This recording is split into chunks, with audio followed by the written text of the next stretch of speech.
अविगतो निर्माइल उपजे निर्गुण ते सरगुण थीया। अविगत ਦਾ ਮਤਲਬ ਹੁੰਦਾ ਹੈ ਜਿਹੜਾ ਅਵਿਅਕਤ ਹੈ। ਅਵਿਅਕਤ ਦਾ ਮਤਲਬ ਅਦ੍ਰਿਸ਼ਟ, ਜਿਸ ਨੂੰ ਵਿਅਕਤ ਨਹੀਂ ਕੀਤਾ ਜਾ ਸਕਦਾ। ਨਿਰਮਾਇਲ ਦਾ ਮਤਲਬ ਹੈ ਮੈਲ ਤੋਂ ਰਹਿਤ। ਉਪਜੈ ਦਾ ਮਤਲਬ ਆਪਣਾ ਖਲਾਰਾ ਖਲਾਰਦਾ ਹੈ, ਪ੍ਰਗਟ ਹੁੰਦਾ ਹੈ। ਉਪਜੇ ਦਾ ਮਤਲਬ ਪ੍ਰਗਟ ਹੋਣਾ ਹੈ। ਤਾਂ ਗੁਰੂ ਸਾਹਿਬ ਜੀ ਕਹਿੰਦੇ ਨੇ ਜਦੋਂ ਅਦ੍ਰਿਸ਼ਟ ਅਵਸਥਾ ਤੋਂ ਨਿਰਮਲ ਪ੍ਰਭੂ ਪ੍ਰਗਟ ਹੁੰਦਾ ਹੈ ਤੇ ਨਿਰਗੁਣ ਤੋਂ ਸਰਗੁਣ ਬਣ ਜਾਂਦਾ ਹੈ। ਭਾਵ ਆਪਣੇ ਅਦ੍ਰਿਸ਼ਟ ਰੂਪ ਤੋਂ ਸਾਕਾਰ ਰੂਪ ਹੋ ਜਾਂਦਾ ਹੈ। ਉਹ ਅਸਥੂਲ ਸੂਖਸ਼ਮ ਤੋਂ ਅਸਥੂਲ ਹੋ ਜਾਂਦਾ ਹੈ, ਆਪਣੇ ਆਪ ਨੂੰ ਹੀ ਸੂਖਸ਼ਮ ਤੋਂ ਅਸਥੂਲ ਕਰ ਲੈਂਦਾ ਹੈ। ਦੇਖੋ ਇੱਥੇ ਇੱਕ ਸਾਡੀ ਬਹੁਤ ਵੱਡੀ ਜਿਹੜੀ ਸਮੱਸਿਆ ਹੈ ਉਹ ਹੱਲ ਹੁੰਦੀ ਹੈ ਕਿ ਰੱਬ ਵਾਸਤਵ ਦੇ ਵਿੱਚ ਕੀ ਹੈ। ਰੱਬ ਇਸ ਸੰਸਾਰ ਤੋਂ ਵੱਖਰਾ ਬੈਠਾ ਹੋਇਆ ਕੋਈ ਉੱਤੇ ਬੈਠੀ ਹੋਈ ਸ਼ਕਤੀ ਨਹੀਂ ਹੈ, ਕੋਈ ਐਸੀ ਸ਼ਖਸੀਅਤ ਨਹੀਂ ਕਿ ਜੋ ਬੰਦੇ ਦਾ ਰੂਪ ਧਾਰਨ ਕਰਕੇ ਜਾਂ ਕਿਸੇ ਹੋਰ ਰੂਪ ਦੇ ਅੰਦਰ ਇਸ ਸੰਸਾਰ ਤੋਂ ਵੱਖਰੀ ਕਿਤੇ ਸਵਰਗ, ਜੰਨਤ ਜਾਂ ਸੱਚਖੰਡ ਦੇ ਵਿੱਚ ਬੈਠੀ ਹੈ। ਸਗੋਂ ਉਹ ਜੋ ਨਿਰਗੁਣ ਸਰੂਪ ਹੈ ਉਹੀ ਸਰਗੁਣ ਦੇ ਅੰਦਰ ਪ੍ਰਗਟ ਹੋ ਗਿਆ ਹੈ। ਉਹੀ ਸਰਗੁਣ ਦੇ ਅੰਦਰ ਪ੍ਰਗਟ ਹੋ ਗਿਆ ਹੈ। ਉਹ ਨਿਰਗੁਣ ਤੋਂ ਸਰਗੁਣ ਹੋ ਗਿਆ। ਅਵਿਗਤ ਤੋਂ ਨਿਰਮਾਇਲ ਉਪਜੈ। ਉਪਜੈ ਦਾ ਮਤਲਬ ਪ੍ਰਗਟ ਹੋਣਾ, ਕਿ ਉਹ ਜੋ ਅਵਿਅਕਤ ਹੈ, ਜਿਸ ਨੂੰ ਅਸੀਂ ਵਿਅਕਤ ਨਹੀਂ ਕਰ ਸਕਦੇ, ਜੋ ਅਦ੍ਰਿਸ਼ਟ ਹੈ, ਜੋ ਨਿਰਗੁਣ ਸਰੂਪ ਹੈ, ਜਿਸ ਦਾ ਕੋਈ ਰੂਪ ਰੇਖ ਰੰਗ ਆਕਾਰ ਨਹੀਂ ਸੀ। ਇਹ ਚੀਜ਼ ਨੂੰ ਸਮਝਣ ਵਾਸਤੇ ਇਸ ਸੰਸਾਰ ਤੋਂ ਪਿੱਛੇ ਆਪਣੀ ਦ੍ਰਿਸ਼ਟੀ ਲੈ ਜਾਓ ਕਿ ਜਦੋਂ ਇਹ ਸੰਸਾਰ ਹੋਂਦ ਵਿੱਚ ਨਹੀਂ ਸੀ ਆਇਆ ਉਦੋਂ ਪਿੱਛੇ ਕੀ ਸੀ। ਉਹ ਨਿਰਗੁਣ ਸਰੂਪ ਸੀ ਤੇ ਉਹੀ ਸਰਗੁਣ ਹੋ ਗਿਆ ਹੈ। ਉਹੀ ਸੰਸਾਰ ਬਣ ਗਿਆ ਹੈ, ਨਿਰਗੁਣ ਤੋਂ ਸਰਗੁਣ ਹੋ ਗਿਆ ਹੈ। ਜਿਵੇਂ ਇੱਕ ਬੀਜ ਹੀ ਬੀਜ ਤੋਂ ਪੇੜ ਬਣ ਜਾਂਦਾ ਹੈ, ਤਾਂ ਗੁਰੂ ਪਾਤਸ਼ਾਹ ਜੀ ਕਹਿੰਦੇ ਨੇ ਉਹੀ ਨਿਰਗੁਣ ਤੋਂ ਸਰਗੁਣ ਹੋ ਗਿਆ ਹੈ। ਉਹ ਆਪ ਹੀ ਹੋ ਗਿਆ ਹੈ। ਇਸੇ ਲਈ ਇਹ ਦਿਸਦਾ ਹੋਇਆ ਸੰਸਾਰ ਉਸ ਪ੍ਰਭੂ ਦਾ ਪ੍ਰਤੱਖ ਰੂਪ ਹੈ। ਇਸ ਦੁਨੀਆ ਤੋਂ ਵੱਖਰਾ ਰੱਬ ਨਹੀਂ ਹੈ। ਇਹ ਦਿਸਦਾ ਜਗਤ ਹੀ ਰੱਬ ਦਾ ਹੀ ਰੂਪ ਹੈ। ਗੁਰੂ ਜੀ ਦਾ ਪਾਵਨ ਵਚਨ ਹੈ, ਇਹ ਵਿਸ਼ ਸੰਸਾਰ ਤੁਮ ਦੇਖਦੇ, ਇਹ ਹਰ ਕਾ ਰੂਪ ਹੈ, ਹਰ ਰੂਪ ਨਦਰੀ ਆਇਆ। ਹੁਣ ਜੇ ਇਹ ਗੱਲ ਸਾਨੂੰ ਸਮਝ ਆ ਜਾਏ ਨਾ, ਤਾਂ ਜੋ ਰੱਬ ਦੇ ਨਾਮ ਦੇ ਉੱਤੇ ਸਾਡੇ ਅੰਦਰ ਅੰਧ ਵਿਸ਼ਵਾਸ ਜਾਂ ਬਹੁਤ ਸਾਰੇ ਕਰਮ ਕਾਂਡ ਪੈਦਾ ਕੀਤੇ ਗਏ ਨੇ, ਉਹਨਾਂ ਤੋਂ ਸਾਡਾ ਖਹਿੜਾ ਛੁੱਟ ਸਕਦਾ ਹੈ ਔਰ ਅਸੀਂ ਆਪਣੀ ਜ਼ਿੰਦਗੀ ਨੂੰ ਬਿਲਕੁਲ ਬਦਲ ਸਕਦੇ ਹਾਂ, ਤਬਦੀਲ ਕਰ ਸਕਦੇ ਹਾਂ। ਇਸ ਲਈ ਉਹ ਜੋ ਅਵਿਅਕਤ ਹੈ ਉਹ ਆਪ ਹੀ ਪ੍ਰਗਟ ਹੋਇਆ ਹੈ, ਆਪ ਹੀ ਨਿਰਗੁਣ ਤੋਂ ਸਰਗੁਣ ਹੋ ਗਿਆ ਹੈ, ਨਿਰਾਕਾਰ ਤੋਂ ਸਾਕਾਰ ਹੋ ਗਿਆ ਹੈ, ਨਿਰੰਕਾਰ ਤੋਂ ਆਪ ਹੀ ਸੰਸਾਰ ਬਣ ਗਿਆ ਹੈ। ਹੁਣ ਇਸ ਸੰਸਾਰ ਦੇ ਅੰਦਰ ਜਦੋਂ ਨਿਰਗੁਣ ਤੋਂ ਸਰਗੁਣ ਹੋ ਗਿਆ, ਇਹ ਖਲਾਰਾ ਖਿਲਰ ਗਿਆ, ਉਹ ਇੱਕ ਹੀ ਪ੍ਰਭੂ ਪਸਰ ਗਿਆ। ਜਿਵੇਂ ਸੁਖਮਨੀ ਸਾਹਿਬ ਜੀ ਦੇ ਵਿੱਚ ਅਸੀਂ ਵਿਚਾਰ ਕਰ ਰਹੇ ਹਾਂ ਕਿ ਪਾਪ ਪੁੰਨ ਤੇ ਪਹੀ ਕਹਾਵਤ, ਕੂ ਨਰਕ ਕੂ ਸੁਰਗ ਬੰਛਾਵਤ, ਇਹ ਸਾਰੀਆਂ ਕਹਾਵਤਾਂ ਸ਼ੁਰੂ ਹੋ ਗਈਆਂ। ਤਾਂ ਇਸ ਸੰਸਾਰ ਦੇ ਅੰਦਰ ਰਹਿੰਦਿਆਂ ਹੋਇਆਂ ਸਤਿਗੁਰ ਪਰਚੈ ਪਰਮ ਪਦ ਪਾਈਐ, ਸਾਚੈ ਸ਼ਬਦ ਸਮਾਏ ਲਿਆ। ਇਸ ਪਾਵਨ ਪੰਕਤੀ ਦੇ ਵਿਸ਼ਰਾਮ ਦੁਬਾਰਾ ਸੁਣ ਲਓ। ਸਤਿਗੁਰ ਪਰਚੈ ਪਰਮ ਪਦ ਪਾਈਐ, ਸਾਚੈ ਸ਼ਬਦ ਸਮਾਏ ਲਿਆ। ਪਰਚੇ ਦਾ ਮਤਲਬ ਹੈ ਪਤੀਜਨ ਦੇ ਨਾਲ, ਜੇ ਵਿਸ਼ਵਾਸ ਬਣ ਜਾਏ। ਪਰਮ ਪਦ ਦਾ ਮਤਲਬ ਉੱਚੀ ਆਤਮਕ ਅਵਸਥਾ। ਇਸ ਦ੍ਰਿਸ਼ਟਮਾਨ ਸੰਸਾਰ ਵਿੱਚੋਂ ਜਿਸ ਜੀਵ ਦਾ ਮਨ ਸਤਿਗੁਰ ਦੇ ਸ਼ਬਦ ਨਾਲ ਪਤੀਜ ਜਾਂਦਾ ਹੈ, ਸਤਿਗੁਰ ਦਾ ਸ਼ਬਦ ਦਾ ਮਤਲਬ ਗੁਰੂ ਦਾ ਉਪਦੇਸ਼, ਗੁਰੂ ਦਾ ਗਿਆਨ, ਗੁਰੂ ਦਾ ਦਿੱਤਾ ਵੇ ਆਫ ਲਾਈਫ, ਜਿਹਦਾ ਮਨ ਇਸ ਗਿਆਨ ਦੇ ਨਾਲ ਪਤੀਜ ਜਾਂਦਾ ਹੈ, ਜਿਹਨੂੰ ਵਿਸ਼ਵਾਸ ਬਣ ਜਾਂਦਾ ਹੈ। ਸਾਚੈ ਸ਼ਬਦ ਸਮਾਏ ਲਿਆ, ਉਹ ਗੁਰੂ ਦੇ ਸ਼ਬਦ ਦੀ ਰਾਹੀਂ ਪ੍ਰਭੂ ਨੇ ਉਹਨੂੰ ਆਪਣੇ ਵਿੱਚ ਲੀਨ ਕਰ ਲਿਆ ਹੈ। ਇਹ ਸਮਝ ਲਓ ਕਿ ਰੱਬ ਨੇ ਉਹਨੂੰ ਆਪਣੇ ਵਿੱਚ ਲੀਨ ਕਰ ਲਿਆ ਹੈ। ਉਹ ਰੱਬ ਦੇ ਵਿੱਚ ਲੀਨ ਹੋ ਗਿਆ ਹੈ। ਉਹ ਰੱਬ ਦਾ ਹੀ ਰੂਪ ਹੈ। ਕੌਣ? ਜਿਹਦਾ ਗੁਰੂ ਦੇ ਸ਼ਬਦ ਤੇ ਮਨ ਮੰਨ ਗਿਆ। ਗੁਰੂ ਦੇ ਸ਼ਬਦ ਦਾ ਮਤਲਬ ਹੈ ਉਪਦੇਸ਼, ਗੁਰੂ ਦੀ ਫਿਲਾਸਫੀ, ਗੁਰੂ ਦੀ ਵਿਚਾਰਧਾਰਾ, ਗੁਰੂ ਦਾ ਦਿੱਤਾ ਵੇ ਆਫ ਲਾਈਫ, ਗੁਰੂ ਦਾ ਜੋ ਗਿਆਨ ਹੈ। ਜਿਹਦਾ ਮਨ ਉਹਦੇ ਤੇ ਪਤੀਜ ਜਾਏ, ਵਿਸ਼ਵਾਸ ਬਣ ਜਾਏ ਔਰ ਮਨ ਬਚਨ ਕਰਮ ਕਰਕੇ ਗੁਰੂ ਸ਼ਬਦ ਦਾ ਧਾਰਨੀ ਹੋ ਜਾਏ, ਸਮਝੋ ਉਹ ਰੱਬ ਦੇ ਵਿੱਚ ਲੀਨ ਹੋ ਗਿਆ। ਹੁਣ ਦੋ ਗੱਲਾਂ ਬੜੀਆਂ ਸਪਸ਼ਟ ਹੋ ਰਹੀਆਂ ਨੇ। ਇਹ ਚੀਜ਼ਾਂ ਬੜੀ ਧਰਮੇ ਦੇ ਨਾਲ ਸਮਝਣ ਵਾਲੀਆਂ ਨੇ, ਬੜੀ ਬਾਰੀਕੀ ਦੇ ਨਾਲ ਔਰ ਬੜੇ ਪਿਆਰ ਦੇ ਨਾਲ। ਪਹਿਲੀ ਗੱਲ ਇਹ ਸਮਝਣ ਵਾਲੀ ਹੈ ਕਿ ਨਿਰੰਕਾਰ ਹੀ ਸੰਸਾਰ ਬਣ ਗਿਆ ਹੈ, ਨਿਰਾਕਾਰ ਹੀ ਸਾਕਾਰ ਹੋਇਆ ਹੈ। ਰੱਬ ਇਸ ਦੁਨੀਆ ਤੋਂ ਵੱਖਰਾ ਨਹੀਂ ਹੈ। ਅਦਿਸਤਾ ਜਗਤ ਹੀ ਰੱਬ ਦਾ ਰੂਪ ਹੈ। ਪਹਿਲੀ ਗੱਲ ਇਹ ਸਮਝਣ ਵਾਲੀ ਹੈ। ਤੇ ਦੂਜੀ ਗੱਲ ਇਹ ਸਮਝਣ ਵਾਲੀ ਹੈ ਕਿ ਗੁਰੂ ਗਿਆਨ ਦੇ ਉੱਤੇ ਜਿਸ ਦਾ ਮਨ ਪਤੀਜ ਜਾਂਦਾ ਹੈ, ਯਾਨੀ ਜੋ ਗੁਰੂ ਗਿਆਨ ਮੁਤਾਬਕ ਜ਼ਿੰਦਗੀ ਜਿੰਦਾ ਹੈ, ਉਹ ਬੰਦਾ ਰੱਬ ਦੇ ਵਿੱਚ ਮਿਲਿਆ ਹੋਇਆ ਹੈ। ਹੁਣ ਰੱਬ ਨੂੰ ਮਿਲਣ ਵਾਲਾ ਇਹ ਨਹੀਂ ਕਿ ਰੱਬ ਉਹਦੇ ਸਾਹਮਣੇ ਕੋਈ ਪ੍ਰਗਟ ਹੋਏਗਾ ਵੱਖਰੇ ਰੂਪ ਵਿੱਚ, ਜਾਂ ਉਹਦੇ ਸਾਹਮਣੇ ਲਾਈਟ ਬਣ ਕੇ ਖਲੋਏਗਾ, ਜਾਂ ਉਹਦੇ ਦਸਮ ਦੁਆਰ ਦੇ ਵਿੱਚ ਕੋਈ ਜੋਤ ਜਗੇਗੀ, ਜਾਂ ਉਹਦੇ ਦਸਮ ਦੁਆਰ ਵਿੱਚ ਕੋਈ ਬੰਸਰੀਆਂ ਵੱਜਣਗੀਆਂ, ਜਾਂ ਢੋਲਕੀਆਂ ਖੜਕਣਗੀਆਂ, ਜਾਂ ਛੈਣੇ ਖੜਕਣਗੇ। ਐਸਾ ਕੁਝ ਨਹੀਂ ਹੈ। ਜਿਹੜਾ ਗੁਰੂ ਦੇ ਸ਼ਬਦ ਵਿੱਚ ਸਮਾ ਗਿਆ, ਸਮਝ ਲਓ ਉਹ ਰੱਬ ਦੇ ਅੰਦਰ ਸਮਾ ਗਿਆ। ਤਾਂ ਹੁਣ ਰੱਬ ਨੂੰ ਪਾਣਾ ਕੀ ਹੈ? ਗੁਰਮਤਾਸ਼ੇ ਅਨੁਸਾਰ ਜ਼ਿੰਦਗੀ ਜੀਣੀ ਹੀ ਰੱਬ ਨੂੰ ਪਾ ਲੈਣਾ। ਉਹ ਰੱਬ ਦੇ ਅੰਦਰ ਮਿਲਿਆ ਹੋਇਆ ਹੀ ਸਮਝਿਆ ਜਾਏਗਾ। ਤੇ ਗੁਰੂ ਦੇ ਉਪਦੇਸ਼ ਨੂੰ ਕਮਾਉਣ ਵਾਸਤੇ ਸੰਸਾਰ ਨੂੰ ਛੱਡਣ ਦੀ ਲੋੜ ਤਾਂ ਹੈ ਹੀ ਨਹੀਂ, ਕਿਉਂਕਿ ਗੁਰੂ ਜੀ ਤਾਂ ਗ੍ਰਸਥ ਨੂੰ ਮਹਾਨਤਾ ਦੇ ਰਹੇ ਨੇ, ਗੁਰੂ ਜੀ ਤਾਂ ਫਰਜ਼ਾਂ ਨੂੰ ਮਹਾਨਤਾ ਦੇ ਰਹੇ ਨੇ। ਸੱਚ ਨੂੰ ਆਧਾਰ ਬਣਾ ਕੇ ਮਨੁੱਖੀ ਫਰਜ਼ਾਂ ਨੂੰ ਪੂਰਿਆਂ ਕਰਨਾ ਗੁਰੂ ਜੀ ਦਾ ਧਰਮ ਹੈ, ਗੁਰੂ ਜੀ ਦਾ ਸੰਦੇਸ਼, ਉਪਦੇਸ਼, ਆਦੇਸ਼ ਹੈ। ਤਾਂ ਜੋ ਸੱਚ ਨੂੰ ਆਧਾਰ ਬਣਾ ਕੇ ਮਨੁੱਖੀ ਫਰਜ਼ਾਂ ਨੂੰ ਪੂਰਿਆਂ ਕਰ ਰਿਹਾ ਹੈ, ਸਮਝ ਲਓ ਉਹਨੇ ਰੱਬ ਨੂੰ ਪਾ ਲਿਆ, ਜਿਹਨੇ ਸੱਚ ਨੂੰ ਪਾ ਲਿਆ। ਜੇ ਇਹ ਚੀਜ਼ ਸਾਡੀ ਸਮਝ ਵਿੱਚ ਬਹਿ ਜਾਏ ਔਰ ਅਸੀਂ ਇਸ ਤੇ ਅਮਲ ਕਰੀਏ ਤਾਂ ਹਕੀਕਤ ਹੈ ਸਾਡੀ ਜ਼ਿੰਦਗੀ ਬਦਲ ਜਾਏਗੀ। ਇਹ ਚੀਜ਼ਾਂ ਨੋਟ ਕਰਨ ਵਾਲੀਆਂ ਨੇ। ਬੇਸ਼ੱਕ ਆਪ ਇਹਨਾਂ ਚੀਜ਼ਾਂ ਦਾ ਨੋਟ ਬਣਾ ਸਕਦੇ ਹੋ। ਬਹੁਤ ਪਿਆਰੇ ਬਚਨ ਨੇ ਗੁਰੂ ਸਾਹਿਬ ਜੀ ਦੇ, ਜੋ ਸਿੱਧਾਂ ਆਦਿਕ ਦੇ ਉਹਨਾਂ ਨੇ ਭਰਮ ਦੂਰ ਕੀਤੇ ਨੇ। ਉਹ ਭਰਮ ਕੱਲੇ ਸਿੱਧਾਂ ਦੇ ਨਹੀਂ, ਸਾਡੇ ਵੀ ਹੈ ਨੇ, ਹੋਰ ਲੋਕਾਂ ਦੇ ਵੀ ਹੈ ਨੇ। ਏਕੇ ਕਉ ਸੱਚ ਏਕਾ ਜਾਣੈ, ਹਉਮੈ ਦੂਜਾ ਦੂਰ ਕੀਆ। ਏਕੇ ਕਉ ਸੱਚ ਏਕਾ ਜਾਣੈ, ਹਉਮੈ ਦੂਜਾ ਦੂਰ ਕੀਆ। ਹੁਣ ਸੱਚ ਦਾ ਮਤਲਬ ਨਿਸ਼ਚੈ ਕਰਕੇ ਕੇਵਲ ਇੱਕ ਪ੍ਰਭੂ ਨੂੰ ਹੀ ਸਦਾ ਰਹਿਣ ਵਾਲੀ ਹਸਤੀ ਜਾਣਦਾ ਹੈ, ਤੇ ਉਹਨੇ ਹਉਮੈ ਨੂੰ ਔਰ ਦੂਜੇ ਭਾਵ ਨੂੰ ਦੂਰ ਕਰ ਲਿਆ। ਉਹ ਇੱਕ ਨੂੰ ਇੱਕ ਹੀ ਸਮਝਦਾ ਹੈ, ਇੱਕ ਨੂੰ ਵੱਖਰਾ ਨਹੀਂ ਸਮਝਦਾ। ਇੱਕ ਸੁਆਮੀ ਨੂੰ ਹੀ ਉਹ ਇੱਕ ਜਾਣਦਾ ਹੈ, ਇੱਕੋ ਹੀ ਇਹ ਫੈਲਿਆ ਹੋਇਆ। ਇੱਕ ਨੂੰ ਹੀ ਸਦਾ ਸੱਚ ਰਹਿਣ ਵਾਲਾ ਜਾਣਦਾ ਹੈ, ਇੱਕ ਹੀ ਚਾਰ ਚੁਫੇਰੇ ਫੈਲਿਆ ਹੋਇਆ ਹੈ। ਗੁਰੂ ਨਾਨਕ ਪਾਤਸ਼ਾਹ ਜੀ ਦਾ ਜੋ ਧਰਮ ਹੈ ਉਹ ਸ਼ੁਰੂ ਹੀ ਇੱਕ ਓੰਕਾਰ ਤੋਂ ਹੁੰਦਾ ਹੈ, ਉਪਦੇਸ਼ ਹੀ ਇੱਕ ਓੰਕਾਰ ਤੋਂ ਸ਼ੁਰੂ ਹੁੰਦਾ ਹੈ। ਇੱਕ ਓੰਕਾਰ ਦਾ ਮਤਲਬ ਹੀ ਇਹ ਹੈ ਕਿ ਇੱਕ ਹੀ ਚਾਰ ਚੁਫੇਰੇ ਫੈਲਿਆ ਹੋਇਆ ਹੈ, ਇੱਕ ਤੋਂ ਸਿਵਾ ਕੁਝ ਹੋਰ ਹੈ ਹੀ ਨਹੀਂ ਹੈ, ਇੱਕੋ ਹੀ ਫੈਲਿਆ ਹੋਇਆ ਹੈ, ਇੱਕ ਹੀ ਸਮਾਇਆ ਹੋਇਆ ਹੈ।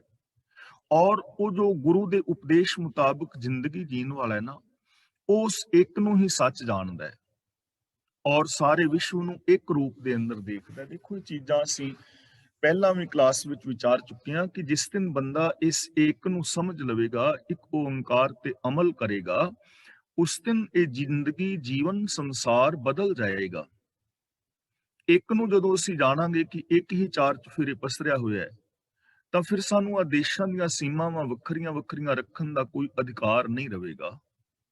ਫਿਰ ਇਹਨਾਂ ਦੇਸ਼ਾਂ ਨੂੰ ਸਟੇਟਾਂ ਦਾ ਦਰਜਾ ਦਿੱਤਾ ਜਾ ਸਕਦਾ ਹੈ, ਇਹ ਪੋਸੀਬਿਲਿਟੀ ਹੈ। ਕਰੰਸੀ ਇੱਕ ਹੋ ਸਕਦੀ ਹੈ, ਪਾਸਪੋਰਟ ਸਿਸਟਮ ਇੱਕ ਹੋ ਸਕਦਾ ਹੈ, ਪੂਰੀ ਦੁਨੀਆ ਦੀ ਰਾਜਧਾਨੀ ਇੱਕ ਹੋ ਸਕਦੀ ਹੈ। ਇਹ ਪੋਸੀਬਿਲਿਟੀ ਹੈ, ਸੰਭਾਵਨਾ ਹੈ। ਜਿਸ ਦਿਨ ਬੰਦਾ ਇੱਕ ਨੂੰ ਇੱਕ ਸਮਝੇਗਾ, ਇਹ द्वैत ਖਤਮ ਹੋ ਜਾਏਗੀ। ਹਉਮੈ ਦੂਜਾ ਦੂਰ ਕੀਆ, ਈਗੋ ਔਰ द्वैत ਦੂਰ ਹੋ ਜਾਏਗੀ। ਸਮਾਜ ਦੇ ਅੰਦਰ ਜੋ ਜਾਤੀਵਾਦ ਹੈ ਕਿ ਫਲਾਂ ਜਾਤ ਦਾ ਹੈ, ਫਲਾਂ ਅਮਕੀ ਜਾਤ ਦਾ ਹੈ, ਇਹ ਜਾਤੀਵਾਦ ਆਦਿਕ ਮੁੱਕ ਜਾਏਗਾ ਔਰ ਇੱਕ ਭਾਈਚਾਰਕ ਸਮਾਜ ਪੈਦਾ ਹੋ ਜਾਏਗਾ, ਜਿਸ ਦਿਨ ਬੰਦਾ ਇੱਕ ਨੂੰ ਇੱਕ ਜਾਣ ਲਵੇਗਾ। ਜੋ ਧਰਮਾਂ ਦੇ ਝਗੜੇ ਝੇੜੇ ਨੇ ਇਹ ਮੁੱਕ ਜਾਣਗੇ। ਏਕਾ ਧਰਮ ਦ੍ਰਿੜੈ ਸੱਚ ਕੋਈ, ਸੱਚ ਨੂੰ ਦ੍ਰਿੜ ਕਰਨਾ ਹੀ ਇੱਕ ਸਾਂਝਾ ਧਰਮ ਹੋਏਗਾ। ਸੱਚ ਨੂੰ ਆਧਾਰ ਬਣਾ ਕੇ ਮਨੁੱਖੀ ਫਰਜ਼ਾਂ ਨੂੰ ਪੂਰਾ ਕਰਨਾ, ਇਹ ਸਾਂਝਾ ਧਰਮ ਹੋਏਗਾ ਸਭ ਦਾ ਇੱਕ। ਔਰ ਆਰਥਿਕ ਜੋ ਪ੍ਰੋਬਲਮਸ ਨੇ ਉਹ ਖਤਮ ਹੋਣਗੀਆਂ। ਹਰ ਇਨਸਾਨ ਦੀ ਰੋਟੀ, ਕੱਪੜੇ, ਮਕਾਨ ਦੀ ਜ਼ਰੂਰਤ ਪੂਰੀ ਹੋਵੇਗੀ। ਤਾਂ ਗੁਰੂ ਪਾਤਸ਼ਾਹ ਜੀ ਕਹਿੰਦੇ ਨੇ ਅਸਲ ਜੋਗੀ ਉਹ ਹੈ, ਅਸਲ ਇਨਸਾਨ ਜੁੜਿਆ ਹੋਇਆ ਰੱਬ ਦੇ ਨਾਲ ਉਹ ਹੈ ਜੋ ਇੱਕ ਨੂੰ ਇੱਕ ਕਰਕੇ ਜਾਣਦਾ ਹੈ, ਇੱਕ ਨੂੰ ਸੱਚ ਕਰਕੇ ਜਾਣਦਾ ਹੈ, ਤੇ ਉਹਨੇ ਆਪਣੀ ਜ਼ਿੰਦਗੀ ਚੋਂ ਹਉਮੈ ਔਰ ਦੂਜਾ ਇਹਨਾਂ ਦੋਵਾਂ ਚੀਜ਼ਾਂ ਨੂੰ ਦੂਰ ਕਰ ਲਿਆ ਹੈ। ਉਹ ਹਉਮੈ ਦੇ ਵਿੱਚ ਨਹੀਂ ਹੈ, ਉਹਦੇ ਅੰਦਰ ਨਾ ਇਨਫੀਰੀਓਰਿਟੀ ਕੰਪਲੈਕਸ ਹੈ, ਨਾ ਉਹਦੇ ਵਿੱਚ ਸੁਪਰੀਓਰਿਟੀ ਕੰਪਲੈਕਸ ਹੈ। ਉਹ ਦੂਜਿਆਂ ਦੇ ਨਾਲੋਂ ਆਪਣੇ ਆਪ ਨੂੰ ਵੱਖਰਾ ਨਹੀਂ ਸਮਝਦਾ, ਉਹ ਆਪਣਾ ਆਪਾ ਹੀ ਦੂਜਿਆਂ ਵਿੱਚ ਵੇਖਦਾ ਹੈ ਔਰ ਦੂਜਿਆਂ ਨੂੰ ਆਪਣੇ ਆਪ ਦੇ ਅੰਦਰ ਵੇਖਦਾ ਹੈ। ਉਹ ਦੂਜਿਆਂ ਦੀਆਂ ਭਾਵਨਾਵਾਂ ਦੀ ਕਦਰ ਕਰੇਗਾ। ਤੇ ਦੂਜਾ ਦਾ ਮਤਲਬ ਹੈ ਦ્વੈਤ ਭਾਵ, ਇੱਕ ਨੂੰ ਛੱਡ ਕੇ ਕਿਸੇ ਹੋਰ ਦੀ ਪ੍ਰੀਤ ਉਹਦੇ ਅੰਦਰ ਨਹੀਂ ਹੋਏਗੀ। ਉਹਦਾ ਵਿਹਾਰ ਸਭ ਦੇ ਨਾਲ ਇੱਕ ਜੈਸਾ ਹੋਏਗਾ, ਉਹ ਅੰਦਰੋਂ ਬਾਹਰੋਂ ਇੱਕ ਹੋਏਗਾ। ਦੇਖੋ, ਜੇਕਰ ਇਸ ਉਪਦੇਸ਼ ਨੂੰ ਸਮਝ ਲਿਆ ਜਾਏ ਔਰ ਦੁਨੀਆ ਦੇ ਲੋਕ ਇਸ ਉਪਦੇਸ਼ ਦੇ ਧਾਰਨੀ ਹੋ ਜਾਣ, ਤਾਂ ਇਹ ਸੰਸਾਰ, ਸਾਡਾ ਸਮਾਜ, ਸਾਡੇ ਪਰਿਵਾਰ, ਸਾਡੀ ਇਹ ਜ਼ਿੰਦਗੀ ਕਿੰਨੀ ਸੁਹਾਵਣੀ ਹੋ ਸਕਦੀ ਹੈ। ਇਹ ਸੰਸਾਰ ਬੇਗਮ ਪੂਰਾ ਹੋ ਸਕਦਾ ਹੈ, ਇਹ ਸੰਸਾਰ ਹਰੀ ਦਾ ਸੁੰਦਰ ਬਾਗ ਹੋ ਸਕਦਾ ਹੈ, ਇਹ ਸੰਸਾਰ ਸੱਚੀ ਕੀ ਕੋਠੜੀ ਹੈ ਔਰ ਬਹੁਤ ਸੁਹਾਵਣਾ ਹੋ ਸਕਦਾ ਹੈ। ਇਹ ਪੋਸੀਬਿਲਿਟੀ ਹੈ। ਇਹ ਉਪਦੇਸ਼ ਸਿੱਧਾ ਨੂੰ ਨਾਨਕ ਪਾਤਸ਼ਾਹ ਜੀ ਨੇ ਦਿੱਤਾ ਹੈ ਔਰ ਇਹ ਸਾਰੇ ਸੰਸਾਰ ਵਾਸਤੇ ਸਾਂਝਾ ਹੈ। ਸੋ ਜੋਗੀ ਗੁਰ ਸ਼ਬਦ ਪਛਾਣੈ, ਅੰਤਰ ਕਮਲ ਪ੍ਰਗਾਸ ਥੀਆ। ਸੋ ਜੋਗੀ, ਇੱਥੇ ਵਿਸਰਾਮ ਲਾਣਾ, ਗੁਰ ਸ਼ਬਦ ਪਛਾਣੈ, ਇੱਥੇ ਵਿਸਰਾਮ ਆਏਗਾ, ਅੰਤਰ ਕਮਲ ਪ੍ਰਗਾਸ ਥੀਆ। ਜੋਗੀ ਦਾ ਮਤਲਬ ਜੁੜਿਆ ਹੋਇਆ। ਹੁਣ ਅਸਲ ਜੋਗੀ ਕੌਣ ਹੈ? ਅਸਲ ਜੋਗੀ ਉਹ ਨਹੀਂ ਹੈ ਕਿ ਜਿਸ ਨੇ ਜੋਗੀਆ ਰੰਗ ਦੇ ਕੱਪੜੇ ਪਾ ਲਏ, ਕੰਨਾਂ ਵਿੱਚ ਮੁੰਦਰਾਂ ਪਾ ਲਈਆਂ, ਜਾਂ ਸਿਰ ਵਿੱਚ ਰਾਖ ਪਾ ਲਈ, ਜਾਂ ਖੱਪਰ ਲੈ ਲਿਆ, ਝੋਲੀ ਲੈ ਲਈ ਔਰ ਉਹ ਬਾਹਰ ਮੰਗਣ ਵਾਸਤੇ ਚੱਲ ਪਿਆ ਜਾਂ ਸਮਾਧੀਆਂ ਲਾਉਣ ਲੱਗ ਗਿਆ। ਇਹ ਬੰਦਾ ਕੰਮ ਕੋਈ ਵੀ ਕਰ ਲਵੇਗਾ ਔਰ ਇਹਨਾਂ ਕੰਮਾਂ ਦੇ ਨਾਲ ਰੱਬ ਨਾਲ ਨਹੀਂ ਜੁੜਿਆ ਜਾ ਸਕਦਾ, ਸੱਚ ਨਾਲ ਨਹੀਂ ਜੁੜਿਆ ਜਾ ਸਕਦਾ। ਸੱਚ ਇੱਕ ਵੱਖਰੀ ਚੀਜ਼ ਹੈ ਔਰ ਇਹ ਭੇਖ ਜਿਹੜਾ ਹੈ ਇੱਕ ਵੱਖਰੀ ਚੀਜ਼ ਹੈ। ਭੇਖ ਦੇ ਨਾਲ ਸੱਚ ਨਾਲ ਨਹੀਂ ਜੁੜਿਆ ਜਾ ਸਕਦਾ, ਕੇਵਲ ਭੇਖ ਨਾਲ। ਇਸ ਲਈ ਗੁਰੂ ਜੀ ਕਹਿੰਦੇ ਨੇ ਅਸਲ ਜੋਗੀ ਰੱਬ ਦੇ ਨਾਲ ਜੁੜਿਆ ਉਹ ਹੈ ਗੁਰ ਸ਼ਬਦ ਪਛਾਣੈ, ਜੋ ਸਤਿਗੁਰੂ ਦੇ ਸ਼ਬਦ ਨੂੰ ਸਮਝਦਾ ਹੈ। ਪਛਾਣੇ ਦਾ ਮਤਲਬ ਸਮਝਦਾ ਹੈ, ਜਾਣਦਾ ਹੈ। ਸ਼ਬਦ ਦਾ ਮਤਲਬ ਉਪਦੇਸ਼, ਗੁਰੂ ਦੀ ਵਿਚਾਰਧਾਰਾ, ਗੁਰੂ ਦਾ ਦਿੱਤਾ ਵੇ ਆਫ ਲਾਈਫ। ਜੋ ਗੁਰੂ ਦੇ ਗਿਆਨ ਨੂੰ ਸਮਝਦਾ ਹੈ, ਜੋ ਗੁਰੂ ਗਿਆਨ ਮੁਤਾਬਕ ਜ਼ਿੰਦਗੀ ਜਿੰਦਾ ਹੈ, ਜੋ ਇਹਨਾਂ ਚੀਜ਼ਾਂ ਨੂੰ ਅਮਲੀ ਰੂਪ ਦਿੰਦਾ ਹੈ, ਇਹਨਾਂ ਸਾਰੇ ਗੁਣਾਂ ਨੂੰ ਇੰਪਲੀਮੈਂਟ ਕਰਦਾ ਹੈ ਆਪਣੇ ਜੀਵਨ ਵਿੱਚ, ਅਸਲ ਜੋਗੀ ਉਹ ਹੈ। ਤੇ ਉਹਦੇ ਵਾਸਤੇ ਪਹਿਨਾਵਾ ਪਾਉਣ ਦੀ ਲੋੜ ਨਹੀਂ। ਇਹ ਗੁਣ ਕੋਈ ਪੈਂਟ ਸ਼ਰਟ ਵਾਲਾ ਵੀ ਧਾਰਨ ਕਰ ਸਕਦਾ ਹੈ, ਕੋਈ ਕਮੀਜ਼ ਪਜਾਮੇ ਵਾਲਾ ਵੀ, ਕੋਈ ਹੋਰ ਰੂਪ ਵਾਲਾ ਵੀ। ਇੱਥੇ ਭੇਖ ਦੀ ਜ਼ਰੂਰਤ ਨਹੀਂ ਹੈ। ਗੁਰੂ ਦੇ ਸ਼ਬਦ ਮੁਤਾਬਕ ਜ਼ਿੰਦਗੀ ਜੀਣੀ ਹੈ। ਉਹ ਰੱਬ ਦੇ ਨਾਲ ਜੁੜਿਆ ਹੋਇਆ ਹੈ ਤੇ ਉਹਨੂੰ ਮਿਲਦਾ ਕੀ ਹੈ, ਉਹਨੂੰ ਪ੍ਰਾਪਤੀ ਕੀ ਹੋਏਗੀ? ਅੰਤਰ ਕਮਲ ਪ੍ਰਗਾਸ ਥੀਆ। ਅੰਤਰ ਉਹਦੇ ਅੰਦਰ, ਉਹਦਾ ਜਿਹੜਾ ਹਿਰਦਾ ਹੈ ਉਹ ਪ੍ਰਗਾਸ ਥੀਆ ਦਾ ਮਤਲਬ ਖਿੜ ਪੈਂਦਾ ਹੈ।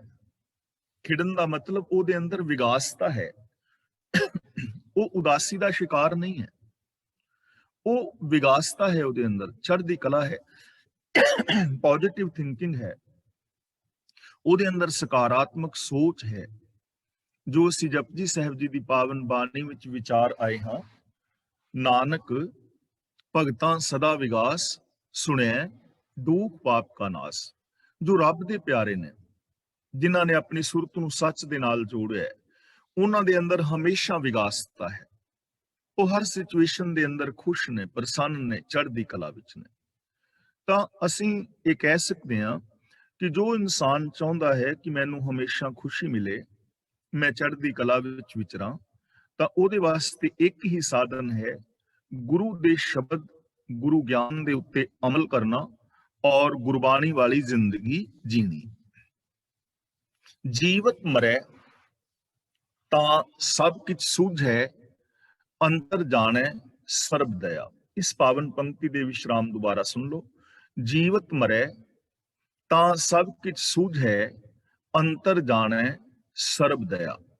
ਜੀਵਤ ਮਰੈ ਦਾ ਮਤਲਬ ਜੋ ਜੀਵਤ ਭਾਵ ਤੋਂ ਮਰਦਾ ਹੈ। ਜੀਵਤ ਭਾਵ ਤੋਂ ਮਰਨ ਦਾ ਮਤਲਬ ਕੀ ਹੈ? ਕਿ ਜੋ ਆਪਣੀ ਹਉਮੈ ਨੂੰ ਤਿਆਗ ਦਿੰਦਾ ਹੈ ਔਰ ਜੋ ਆਪਣੇ ਅੰਦਰੋਂ ਸੈਲਫਿਸ਼ਨੈਸ ਨੂੰ ਖਤਮ ਕਰ ਦਿੰਦਾ ਹੈ, ਸਵਾਰਥ ਨੂੰ ਖਤਮ ਕਰ ਦਿੰਦਾ ਹੈ। ਉਹ ਸਮਝ ਉਹਨੂੰ ਅਸੀਂ ਕਹਿ ਸਕਦੇ ਹਾਂ ਜੀਵਤ ਮ੍ਰਿਤਕ, ਜਿਉਂਦਾ ਹੀ ਮੁਰਦਾ ਹੋਣਾ, ਜੀਵਤ ਭਾਵ ਤੋਂ ਮਰਨਾ, ਹਉਮੈ ਖਤਮ ਕਰਨੀ ਔਰ ਸਵਾਰਥ ਖਤਮ ਕਰਨਾ। ਹਉਮੈ ਸਾਡੇ ਅੰਦਰ ਜਦੋਂ ਹੁੰਦੀ ਹੈ ਤਾਂ ਅਸੀਂ ਦੂਜਿਆਂ ਨੂੰ ਨੀਵਾਂ ਵਿਖਾਉਂਦੇ ਹਾਂ, ਦੂਜਿਆਂ ਦੀਆਂ ਭਾਵਨਾਵਾਂ ਦੀ ਕਦਰ ਅਸੀਂ ਨਹੀਂ ਕਰਦੇ। ਜਦੋਂ ਸਾਡੇ ਅੰਦਰ ਸਵਾਰਥ ਹੁੰਦਾ ਹੈ ਤਾਂ ਉਦੋਂ ਅਸੀਂ ਆਪਣੇ ਸੁੱਖਾਂ ਵਾਸਤੇ ਕਿਸੇ ਦੂਜੇ ਨੂੰ ਦੁਖੀ ਕਰਦੇ ਹਾਂ। ਤਾਂ ਗੁਰੂ ਪਾਤਸ਼ਾਹ ਜੀ ਕਹਿੰਦੇ ਨੇ, ਜਿਹੜਾ ਇਨਸਾਨ ਆਪਣੀ ਜ਼ਿੰਦਗੀ ਚੋਂ, ਆਪਣੀ ਸੋਚ ਵਿੱਚੋਂ ਹਉਮੈ ਔਰ ਸਵਾਰਥ ਨੂੰ ਮੁਕਾ ਲੈਂਦਾ ਹੈ, ਸਭ ਕੁਝ ਸੁਝ ਹੈ, ਤਾਂ ਉਸ ਨੂੰ ਜ਼ਿੰਦਗੀ ਦੇ ਹਰੇਕ ਪਹਿਲੂ ਦੀ ਸਮਝ ਆ ਜਾਂਦੀ ਹੈ, ਉਹਨੂੰ ਸਮਝ ਪੈਂਦੀ ਹੈ। ਜਦੋਂ ਤੱਕ ਮੇਰੇ ਅੰਦਰ ਹਉਮੈ ਹੈ ਨਾ, ਮੈਂ ਆਪਣੇ ਆਪ ਨੂੰ ਉੱਚਾ ਮਹਾਨ ਸਮਝਦਾ ਹਾਂ, ਉਦੋਂ ਤੱਕ ਮੈਂ ਦੂਜਿਆਂ ਦੀਆਂ ਭਾਵਨਾਵਾਂ ਸਮਝ ਨਹੀਂ ਸਕਾਂਗਾ। ਤੇ ਜਦੋਂ ਮੈਂ ਆਪਣੇ ਆਪ ਨੂੰ ਦੂਜੇ ਦੀ ਜਗ੍ਹਾ ਤੇ ਖੜਾ ਕਰਕੇ ਦੇਖਾਂਗਾ ਨਾ, ਫਿਰ ਮੈਨੂੰ ਦੂਜੇ ਦੀਆਂ ਭਾਵਨਾਵਾਂ, ਦੂਜਿਆਂ ਦੀ ਵੇਦਨਾ, ਕਿਸੇ ਹੋਰ ਦਾ ਦੁੱਖ ਨਜ਼ਰ ਨਹੀਂ ਪਵੇਗਾ। ਇਸ ਲਈ ਦੂਜਿਆਂ ਦੀਆਂ ਭਾਵਨਾਵਾਂ ਨੂੰ ਵੇਖਣ ਵਾਸਤੇ ਜ਼ਿੰਦਗੀ ਵਿੱਚ ਨਿਮਰਤਾ ਚਾਹੀਦੀ ਹੈ। ਇਸ ਸੰਸਾਰ ਨੂੰ ਅਸੀਂ ਤਾਂ ਹੀ ਵੇਖ ਪਾਵਾਂਗੇ, ਤਾਂ ਹੀ ਅਸੀਂ ਸਮਾਜ ਦੀਆਂ ਸਮੱਸਿਆਵਾਂ ਨੂੰ ਸਮਝ ਪਾਵਾਂਗੇ, ਤਾਂ ਹੀ ਅਸੀਂ ਕਿਸੇ ਦੂਜੇ ਦੇ ਦੁੱਖ ਦਰਦ ਨੂੰ ਸਮਝ ਪਾਵਾਂਗੇ।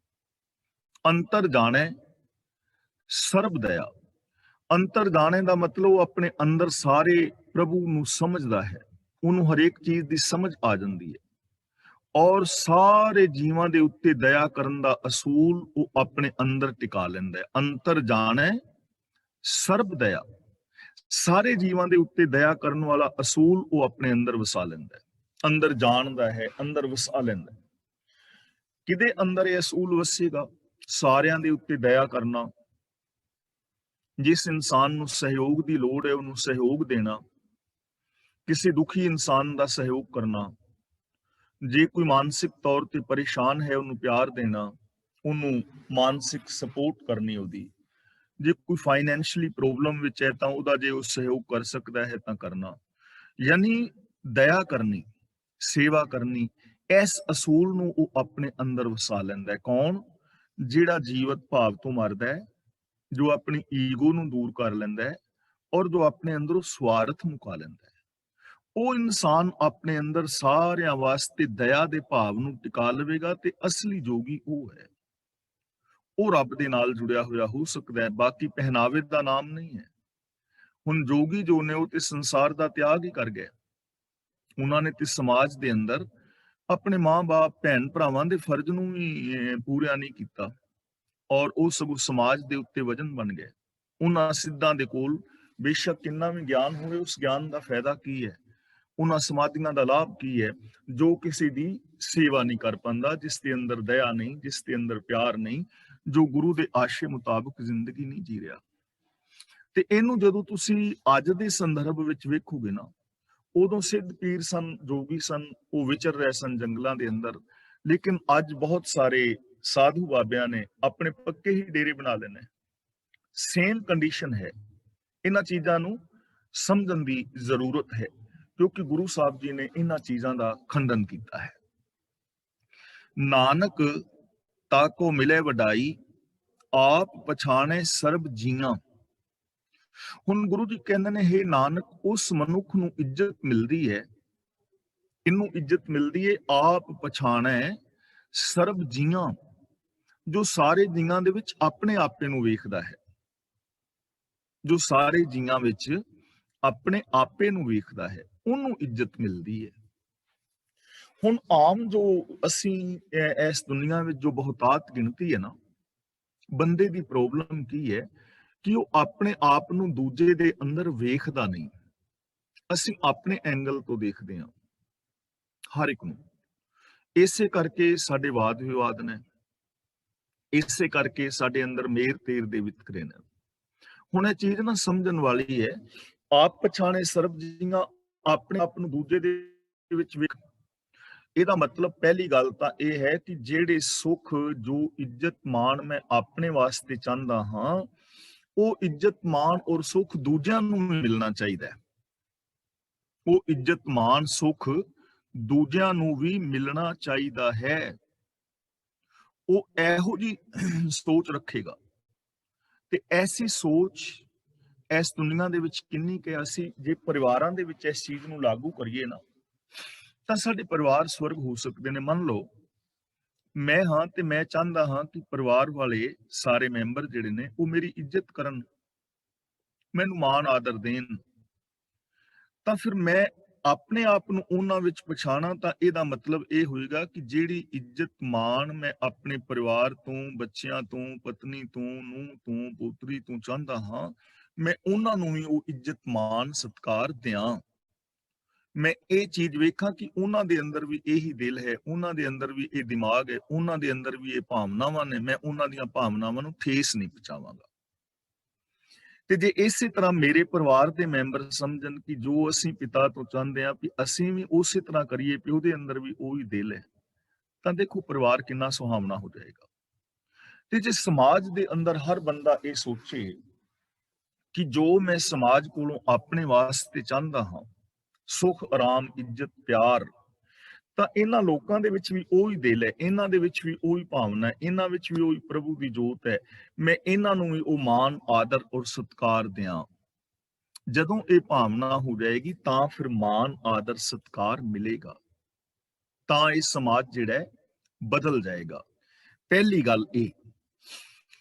ਦੂਜੀ ਗੱਲ ਇਹ ਹੈ ਕਿ ਜੇ ਕਿਸੇ ਦੇ ਅੰਦਰ ਗਲਤੀਆਂ ਨੇ, ਮੰਨ ਲਓ ਕੋਈ ਬੰਦਾ ਗਲਤ ਹੈ, ਜੇ ਕੋਈ ਬੰਦਾ ਗਲਤ ਹੈ, ਉਹਦੇ ਵਿਚਾਰ ਥੋੜੇ ਠੀਕ ਨਹੀਂ ਹਨ ਜਾਂ ਉਸ ਦੇ ਅੰਦਰ ਕੁਝ ਔਗਣ ਆ ਗਏ ਨੇ, ਤਾਂ ਹੁਣ ਉੱਥੇ ਤੁਸੀਂ ਆਪਣੇ ਆਪ ਨੂੰ ਖਿਲਾਰ ਕੇ ਵੇਖੋ। ਇਹ ਚੀਜ਼ ਬੜੀ ਸਮਝਣ ਵਾਲੀ ਹੈ। ਮੰਨ ਲਓ ਮੇਰੇ ਵਿੱਚ ਕੁਝ ਔਗਣ ਨੇ, ਕੁਝ ਦੋਸ਼ ਨੇ, ਤਾਂ ਇਹ ਦੋਸ਼ ਮੇਰੇ ਵਿੱਚ ਕਿੱਥੋਂ ਆਏ ਨੇ? ਹੁਣ ਮੇਰੇ ਪਰਿਵਾਰ ਵਿੱਚੋਂ, ਮਾਂ-ਬਾਪ ਨੇ, ਮੇਰਾ ਸਮਾਜ ਹੈ, ਜਿੱਥੇ ਮੈਂ ਪਲਿਆ ਹਾਂ, ਜਿੱਥੇ ਮੈਂ ਸਕੂਲ ਵਿੱਚ ਪੜ੍ਹਿਆ ਹਾਂ, ਜੋ ਮੇਰੇ ਸੰਗੀ ਸਾਥੀ ਨੇ, ਉਹਨਾਂ ਦੇ ਵਿੱਚੋਂ ਸਾਰਾ ਕੁਛ ਆ ਰਿਹਾ ਨਾ, ਜੋ ਲਿਟਰੇਚਰ ਪੜ੍ਹਿਆ ਹੈ, ਜੋ ਰੇਡੀਓ, ਟੀਵੀ ਵਗੈਰਾ ਵਗੈਰਾ, ਉੱਥੋਂ ਇਹ ਸਾਰਾ ਕੁਛ ਮੇਰਾ ਐਵੇਂ ਦਾ ਸੁਭਾਅ ਬਣ ਗਿਆ। ਹੁਣ ਤੁਸੀਂ ਇਹ ਸੋਚੋ ਕਿ ਜੇ ਤੁਸੀਂ, ਤੁਹਾਡੇ ਵਿੱਚੋਂ ਕੋਈ ਵੀ ਵੀਰ, ਮੰਨ ਲਓ ਸਾਹਮਣੇ ਵੀਰ ਦਵਿੰਦਰ ਸਿੰਘ ਤੂਰ ਬੈਠੇ ਨੇ, ਇਹ ਸੋਚਣ ਕਿ ਉਹ ਮੇਰੇ ਮਾਂ-ਪਿਓ ਦੇ ਘਰ ਜਨਮੇ ਹੁੰਦੇ, ਉਹਨਾਂ ਦਾ ਨਾਮ ਮੋਹਰ ਸਿੰਘ ਹੁੰਦਾ, ਤਾਂ ਫਿਰ ਅੱਜ ਜੋ ਕੁਛ ਮੈਂ ਕਰ ਰਿਹਾ ਸਾਂ ਉਹ ਉਹਨਾਂ ਨੇ ਕਰ ਰਿਹਾ ਹੋਣਾ ਸੀ, ਉਹ ਤੁਸੀਂ ਕਰ ਰਿਹਾ ਹੋਣਾ ਸੀ। ਤੁਹਾਡੇ ਮਾਂ-ਬਾਪ ਮੇਰੇ ਮਾਂ-ਬਾਪ ਹੁੰਦੇ, ਮੈਂ ਤੁਹਾਡੇ ਕੰਡੀਸ਼ਨ ਦੇ ਵਿੱਚ ਜੰਮਿਆ ਪਲਿਆ ਹੁੰਦਾ, ਤਾਂ ਅੱਜ ਜੋ ਤੁਸੀਂ ਕਰ ਰਹੇ ਹੋ ਉਹ ਮੈਂ ਕਰ ਰਿਹਾ ਹੋਣਾ ਸੀ। ਇਹ ਗੱਲ ਸਮਝ ਆ ਗਈ ਨਾ? ਤਾਂ ਫਿਰ ਇਹਦੇ ਵਿੱਚ ਹੁਣ ਪ੍ਰੋਬਲਮ ਕੀ ਹੈ ਕਿ ਜੋ ਮੇਰੇ ਵਿੱਚ ਦੋਸ਼ ਆਏ ਨੇ ਉਹ ਸਿਸਟਮ ਦੇ ਵਿੱਚੋਂ ਆ ਗਏ ਨੇ। ਜਦੋਂ ਅਸੀਂ ਇਹ ਗੱਲ ਸਮਝਾਂਗੇ ਨਾ, ਤਾਂ ਫਿਰ ਅਸੀਂ ਉਹਦੇ ਨਾਲ ਮਿਲਵਰਤਨ ਠੀਕ ਬਣਾ ਸਕਾਂਗੇ ਔਰ ਉਸ ਮੁਤਾਬਕ ਉਸ ਬੰਦੇ ਨੂੰ ਅਸੀਂ ਗਾਈਡ ਵੀ ਕਰ ਸਕਾਂਗੇ ਕਿ ਇਹਦੀਆਂ ਪ੍ਰੋਬਲਮਸ ਇਸ ਕਾਰਨ ਕਰਕੇ ਨੇ। ਉਹਨਾਂ ਕਾਰਨਾਂ ਨੂੰ ਸਮਝਿਆ ਜਾ ਸਕੇਗਾ ਔਰ ਉਹਨਾਂ ਕਾਰਨਾਂ ਨੂੰ ਦੂਰ ਕਰਨ ਵਾਸਤੇ ਸਾਧਨ ਲੱਭੇ ਜਾ ਸਕਣਗੇ। ਇਸ ਲਈ ਆਪਣੇ ਆਪ ਨੂੰ ਸਾਰਿਆਂ ਦੇ ਵਿੱਚ ਵੇਖੋ ਕਿ ਜੋ ਸੁਖ ਆਰਾਮ ਤੁਸੀਂ ਆਪ ਚਾਹੁੰਦੇ ਹੋ, ਉਹ ਸੁਖ ਆਰਾਮ ਦੂਜਿਆਂ ਨੂੰ ਵੀ ਦਿਓ, ਉਹ ਮਾਣ ਦਿਓ। ਜਿਹੜੇ ਬੋਲ ਤੁਸੀਂ ਆਪਣੇ ਵਾਸਤੇ ਪਸੰਦ ਨਹੀਂ ਨਾ ਕਰਦੇ, ਉਹ ਬੋਲ ਦੂਜੇ ਵਾਸਤੇ ਨਾ ਬੋਲੋ। ਜਿਹੜਾ ਵਿਹਾਰ ਤੁਸੀਂ ਆਪਣੇ ਵਾਸਤੇ ਪਸੰਦ ਨਹੀਂ ਕਰਦੇ, ਉਹ ਵਿਹਾਰ ਦੂਜੇ ਦੇ ਨਾਲ ਨਾ ਕਰੋ। ਜੇ ਕਿਸੇ ਨੂੰ ਸੁੱਖ ਨਹੀਂ ਦੇ ਸਕਦੇ ਤਾਂ ਘੱਟ ਤੋਂ ਘੱਟ ਦੁੱਖ ਵੀ ਨਾ ਦਿਓ। ਜੇ ਕਿਸੇ ਦੀ ਹੈਲਪ ਨਹੀਂ ਕਰ ਸਕਦੇ ਤਾਂ ਕਿਸੇ ਦੀਆਂ ਲੱਤਾਂ ਵੀ ਨਾ ਖਿੱਚੋ। ਤਾਂ ਗੁਰੂ ਜੀ ਕਹਿੰਦੇ ਨੇ ਉਸ ਇਨਸਾਨ ਨੂੰ ਵਡਿਆਈ ਮਿਲਦੀ ਹੈ ਜਿਹੜਾ ਸਾਰਿਆਂ ਦੇ ਅੰਦਰ ਆਪਣੇ ਆਪੇ ਨੂੰ ਵੇਖਦਾ ਹੈ। ਤਾਂ ਜਦੋਂ ਅਸੀਂ ਆਪਣਾ ਆਪਾ ਸਾਰੇ ਜਗਤ ਦੇ ਅੰਦਰ ਪਸਰਿਆ ਹੋਇਆ ਵੇਖਾਂਗੇ ਤਾਂ ਫਿਰ ਸਾਡੇ ਅੰਦਰੋਂ ਬੇਗਾਨੀਅਤ ਮਿਟੇਗੀ, ਭਰਾਤਰੀ ਭਾਵ ਪੈਦਾ ਹੋਏਗਾ, ਇਹ ਪੂਰੇ ਦਾ ਪੂਰਾ ਸਮਾਜ ਬਦਲੇਗਾ। ਸਾਚੋ ਉਪਜੈ ਸਾਚ ਸਮਾਵੈ, ਸਾਚੇ ਸੂਚੇ ਏਕ ਮਇਆ। ਸਾਚੋਂ ਦਾ ਮਤਲਬ ਸੱਚੇ ਕਾਇਮ ਰਹਿਣ ਵਾਲੇ ਪ੍ਰਭੂ ਤੋਂ, ਸੂਚੇ ਦਾ ਮਤਲਬ ਪਵਿੱਤਰ ਮਨੁੱਖ, ਏਕ ਮਇਆ ਦਾ ਮਤਲਬ ਇੱਕ ਮਿਕ, ਇੱਕ ਰੂਪ ਹੋ ਜਾਣਾ, ਇੱਕ ਰੂਪ ਹੋ ਜਾਣਾ। ਹੁਣ ਸਾਚੋਂ ਉਪਜੈ ਸਾਚ ਸਮਾਵੈ, ਜੋ ਗੁਰੂ ਦੇ ਦੱਸੇ ਰਾਹ ਤੇ ਤੁਰਨ ਵਾਲਾ ਨਾ, ਉਹਨੂੰ ਇਹ ਪਤਾ ਹੁੰਦਾ ਹੈ ਕਿ ਸੱਚੇ ਪ੍ਰਭੂ ਤੋਂ ਮੈਂ ਪੈਦਾ ਹੋਇਆ ਤੇ ਸੱਚੇ ਵਿੱਚ ਹੀ ਉਹ ਲੀਨ ਰਹਿੰਦਾ ਹੈ। ਪ੍ਰਭੂ ਔਰ ਗੁਰਮੁਖ ਜੋ ਰੱਬ ਦੇ ਅੰਦਰ ਮਿਲਣ ਵਾਲਾ ਹੈ ਉਹ ਇੱਕਮਿਕ ਹੋ ਜਾਂਦੇ ਨੇ। ਸਾਚੋਂ ਉਪਜੈ ਸਾਚ ਸਮਾਵੈ, ਸਾਚੇ ਸੂਚੇ ਏਕ ਮਇਆ। ਸੂਚੇ ਦਾ ਮਤਲਬ ਪਵਿੱਤਰ ਜਿਹੜੇ ਮਨੁੱਖ ਨੇ। ਜਿਹੜੇ ਪਵਿੱਤਰ ਮਨੁੱਖ ਨੇ, ਸੱਚਾ ਪੁਰਸ਼ ਸੱਚ ਤੋਂ ਉਤਪੰਨ ਹੁੰਦਾ ਹੈ, ਸੱਚ ਦੇ ਅੰਦਰ ਹੀ ਲੀਨ ਹੋ ਜਾਂਦਾ ਹੈ, ਤੇ ਜੋ ਸੱਚੇ ਪੁਰਸ਼ ਨੇ ਸੱਚੇ ਸੁਆਮੀ ਦੇ ਨਾਲ ਇੱਕਮਿਕ ਰਹਿੰਦੇ ਨੇ। ਹੁਣ ਇਹ ਚੀਜ਼ ਸਮਝਣ ਵਾਲੀ ਹੈ ਕਿ ਅਸੀਂ ਪੈਦਾ ਕਿੱਥੋਂ ਹੋਏ ਆ। ਇੱਕ ਰੱਬ ਹੀ ਪਸਰਿਆ ਹੋਇਆ ਨਾ, ਨਿਰਗੁਣ ਹੀ ਸਰਗੁਣ ਹੋ ਗਿਆ ਹੈ। ਅਵਿਗਤ ਤੋਂ ਨਿਰਮਾਇਲ ਉਪਜੈ, ਨਿਰਗੁਣ ਤੇ ਸਰਗੁਣ ਥੀਆ। ਉਹ ਅਵਿਅਕਤ ਹੀ ਪ੍ਰਗਟ ਹੋਇਆ ਹੈ, ਨਿਰਗੁਣ ਤੋਂ ਸਰਗੁਣ ਹੋਇਆ ਹੈ। ਯਾਨੀ ਅਸੀਂ ਇੱਕ ਨੂਰ ਤੋਂ ਹੀ ਪੈਦਾ ਹੋਇਆ ਨਾ। ਏਕ ਨੂਰ ਤੇ ਸਭ ਜਗ ਉਪਜਿਆ। ਤੇ ਜੋ ਨੂਰ ਤੋਂ ਪੈਦਾ ਹੋਇਆ ਹੈ ਉਹ ਸੱਚਾ ਹੈ। ਸਾਡੇ ਅੰਦਰ ਝੂਠ ਫਰੇਬ ਬਾਅਦ ਵਿੱਚ ਆਏ ਨੇ। ਸਾਡੇ ਅੰਦਰ ਸ਼ੁਰੂ ਤੋਂ ਸੱਚਾਈ ਸੀ। ਤੇ ਕੁਦਰਤ ਦਾ ਇਹ ਅਸੂਲ ਹੈ ਕਿ ਜਿੱਥੋਂ ਇੱਕ ਚੀਜ਼ ਨੂੰ ਹਟਾਓ ਉੱਥੇ ਦੂਜੀ ਚੀਜ਼ ਆ ਜਾਂਦੀ ਹੈ। ਜਿਵੇਂ ਪਾਣੀ ਦਾ ਇੱਕ ਗਲਾਸ ਤੁਸੀਂ ਖਾਲੀ ਕਰੋ, ਗਲਾਸ ਖਾਲੀ ਹੋ ਗਿਆ, ਲੇਕਿਨ ਉੱਥੇ ਕੁਦਰਤ ਨੇ ਹਵਾ ਭੇਜ ਦਿੱਤੀ, ਉੱਥੇ ਹਵਾ ਆ ਗਈ, ਹਵਾ ਦੇ ਨਾਲ ਉਹ ਭਰ ਗਿਆ। ਜਦੋਂ ਤੁਸੀਂ ਲਾਈਟ ਆਫ ਕਰੋਗੇ ਤਾਂ ਹਨੇਰਾ ਆਟੋਮੈਟਿਕਲੀ ਆ ਜਾਏਗਾ। ਜਦੋਂ ਸੱਚ ਨੂੰ ਲਾਂਭੇ ਕਰ ਦਿਓਗੇ ਤਾਂ ਝੂਠ ਆਟੋਮੈਟਿਕਲੀ ਆ ਜਾਏਗਾ। ਪ੍ਰੇਮ ਨੂੰ ਆਪਣੇ ਅੰਦਰੋਂ ਪਾਸੇ ਕਰ ਦਿਓਗੇ ਤਾਂ ਈਰਖਾ ਦਵੇਸ਼ ਆਟੋਮੈਟਿਕਲੀ ਆ ਜਾਏਗੀ। ਹੁਣ ਸੱਚ ਤੋਂ ਜਿਹੜਾ ਉਪਜਿਆ ਹੈ ਉਹ ਸੱਚ ਦੇ ਅੰਦਰ ਹੀ ਸਮਾਇਆ ਰਹਿੰਦਾ ਹੈ। ਜੋ ਗੁਰੂ ਦੇ ਦੱਸੇ ਰਾਹਾਂ ਤੇ ਤੁਰਨ ਵਾਲਾ ਹੈ ਨਾ, ਉਹ ਸੱਚ ਦੇ ਅੰਦਰ ਹੀ ਸਮਾਇਆ ਰਹਿੰਦਾ ਹੈ। ਸਾਚੇ ਸੂਚੇ ਏਕ ਮਇਆ। ਤੇ ਜਿਹੜੇ ਸੁੱਚੇ ਲੋਕ ਨੇ, ਸੱਚੇ, ਉਹ ਸੱਚੇ ਪ੍ਰਭੂ ਦੇ ਅੰਦਰ ਸਮਾ ਕੇ ਇੱਕ ਰੂਪ ਹੋ ਜਾਂਦੇ ਨੇ। ਤਾਂ ਇਥੋਂ ਸਾਨੂੰ ਇਹ ਸਿਧਾਂਤ ਮਿਲ ਰਿਹਾ ਹੈ ਕਿ ਗੁਰੂ ਦੇ ਦੱਸੇ ਰਾਹ ਤੇ ਚੱਲ ਕੇ, ਗੁਰੂ ਗਿਆਨ ਮੁਤਾਬਕ ਸੱਚ ਨੂੰ ਸਮਝ ਕੇ, ਸੱਚ ਦੇ ਅੰਦਰ ਆਪਣੀ ਸੁਰਤ ਨੂੰ ਇੱਕਮਿਕ ਕਰ ਲੈਣਾ ਹੀ ਰੱਬ ਦੀ ਪ੍ਰਾਪਤੀ ਹੈ। ਸੱਚ ਨੂੰ ਪਾ ਲੈਣਾ ਹੀ ਰੱਬ ਨੂੰ ਪਾ ਲੈਣਾ ਹੈ। ਸੱਚ ਦੇ ਅੰਦਰ ਆਪਣੀ ਸੁਰਤ ਨੂੰ ਲੀਨ ਕਰ ਦੇਣਾ, ਰੱਬ ਦੇ ਵਿੱਚ ਇੱਕਮਿਕ ਹੋ ਜਾਣਾ ਹੈ। ਹੁਣ ਇਹ ਚੀਜ਼ ਸਮਝਣ ਵਾਲੀ ਹੈ। ਜੇ ਸਾਡੀ ਇਹ ਚੀਜ਼ ਸਮਝ ਵਿੱਚ ਆ ਜਾਏ ਤਾਂ ਜੋ ਸਾਡੇ ਰੱਬ ਦੇ ਮਿਲਾਪ ਦੀਆਂ ਜੋ ਸਮੱਸਿਆਵਾਂ ਨੇ ਉਹ ਸਾਡੀਆਂ ਖਤਮ ਹੋ ਜਾਣਗੀਆਂ। ਰੱਬ ਕੀ ਸੱਚਾਈ ਹੈ ਤੇ ਉਸ ਸੱਚਾਈ ਤੋਂ ਅਸੀਂ ਪੈਦਾ ਹੋਏ ਆ। ਉਸ ਸੱਚਾਈ ਦੇ ਅੰਦਰ ਆਪਣੀ ਸੁਰਤ ਨੂੰ ਲੀਨ ਕਰਨਾ ਹੈ। ਜਿਨਨੇ ਆਪਣੀ ਸੁਰਤ ਨੂੰ ਸੱਚ ਵਿੱਚ ਲੀਨ ਕਰ ਦਿੱਤਾ ਉਹ ਰੱਬ ਦੇ ਵਿੱਚ ਲੀਨ ਹੋ ਗਿਆ। ਤਾਂ ਗੁਰੂ ਜੀ ਕਹਿੰਦੇ ਨੇ ਜੋ ਗੁਰਮੁਖ ਇਨਸਾਨ ਹੈ ਸੱਚ ਤੋਂ ਪੈਦਾ ਹੁੰਦਾ ਹੈ, ਸੱਚ ਵਿੱਚ ਸਮਾ ਜਾਂਦਾ ਹੈ ਔਰ ਸੱਚ ਦੇ ਨਾਲ ਉਹ ਇੱਕ ਮਿਕ ਹੋਇਆ ਰਹਿੰਦਾ। ਝੂਠੇ ਆਵੇਂ ਖਬਰ ਨਾ ਪਾਵਹਿ, ਦੂਜੇ ਆਵਾ ਗੌਣ ਪਿਆ। ਦੂਜੇ ਦਾ ਮਤਲਬ ਦੂਜੇ ਭਾਵ ਵਿੱਚ, ਤੇ ਆਵਾਗਾਉਣ ਦਾ ਮਤਲਬ ਭਟਕਣਾ। ਆਵਾਗਮਨ ਦਾ ਮਤਲਬ ਕੀ ਹੈ ਜੀ? ਭਟਕਣਾ। ਝੂਠੇ ਆਵੇਂ, ਪਰ ਜਿਹੜੇ ਝੂਠੇ ਨੇ ਉਹ ਜਗਤ ਵਿੱਚ ਆਉਂਦੇ ਨੇ। ਝੂਠੇ ਕੌਣ ਨੇ?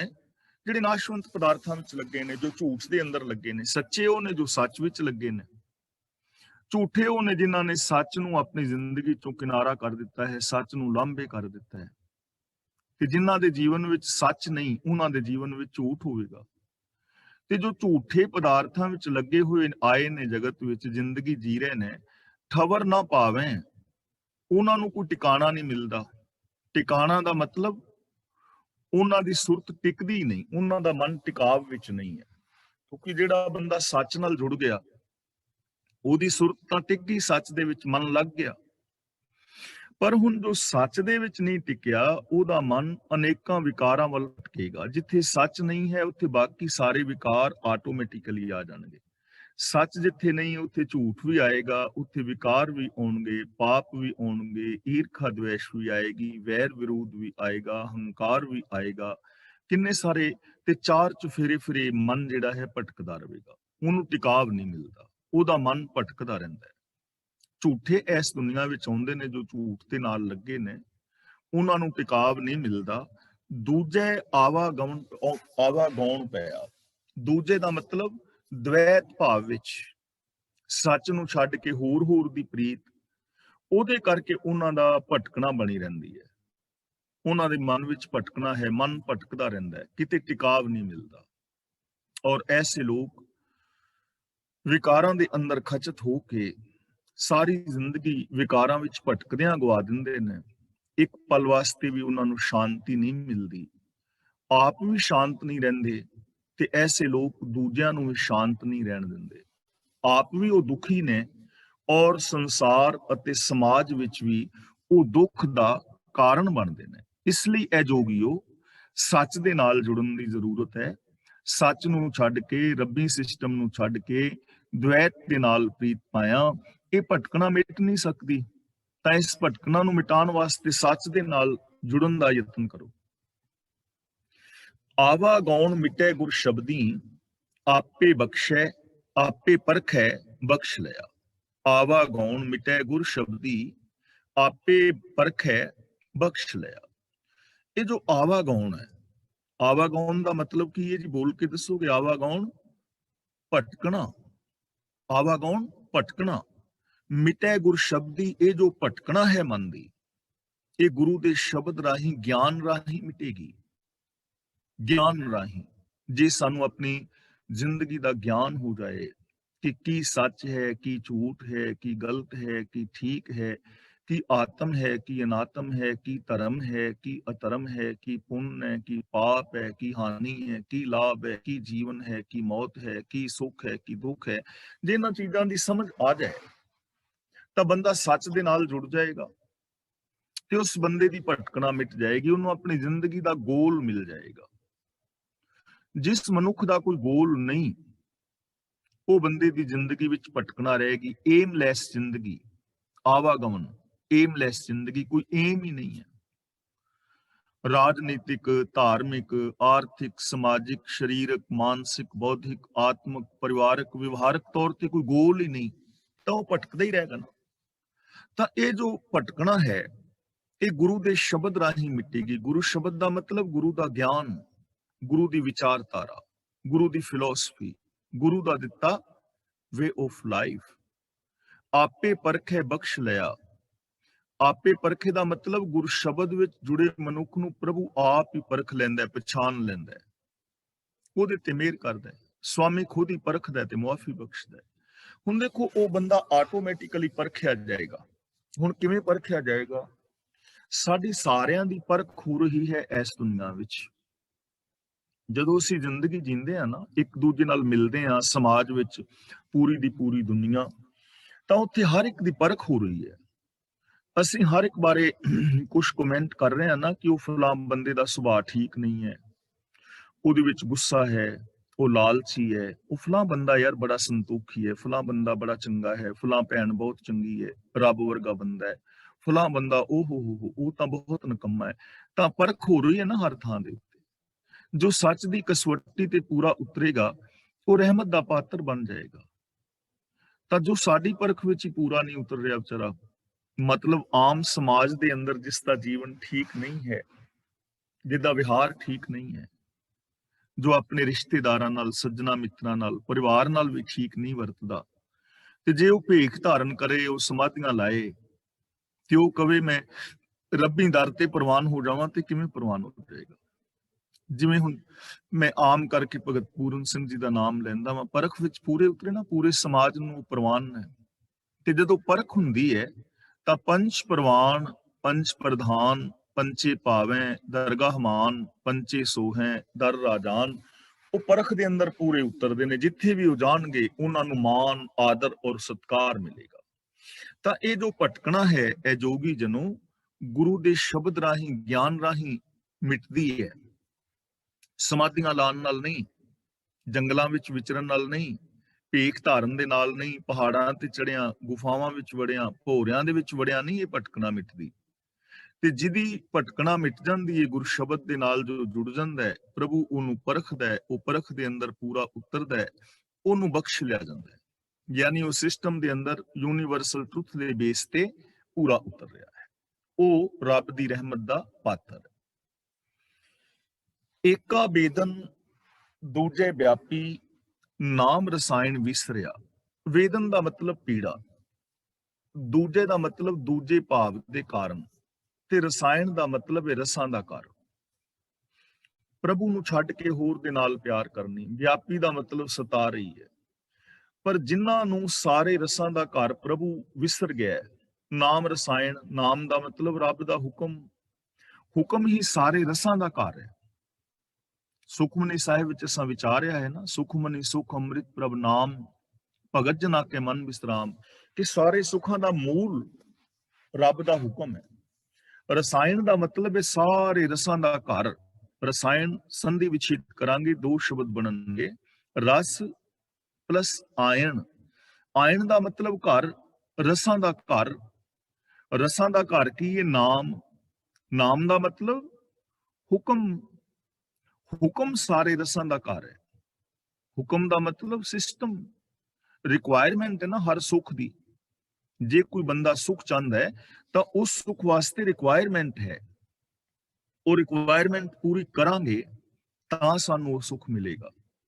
ਜੇ ਡਾਕਟਰ ਇੰਜੀਨੀਅਰ ਬਣਨਾ ਹੈ ਤਾਂ ਉਹਦੇ ਵਾਸਤੇ ਕੁਝ ਰਿਕੁਆਇਰਮੈਂਟ ਹੈ ਨਾ ਪੜ੍ਹਾਈ ਦੀ, ਉਹ ਅਸੀਂ ਕਰਾਂਗੇ ਤਾਂ ਹੀ ਅਸੀਂ ਡਾਕਟਰ ਇੰਜੀਨੀਅਰ ਬਣ ਸਕਦੇ ਹਾਂ।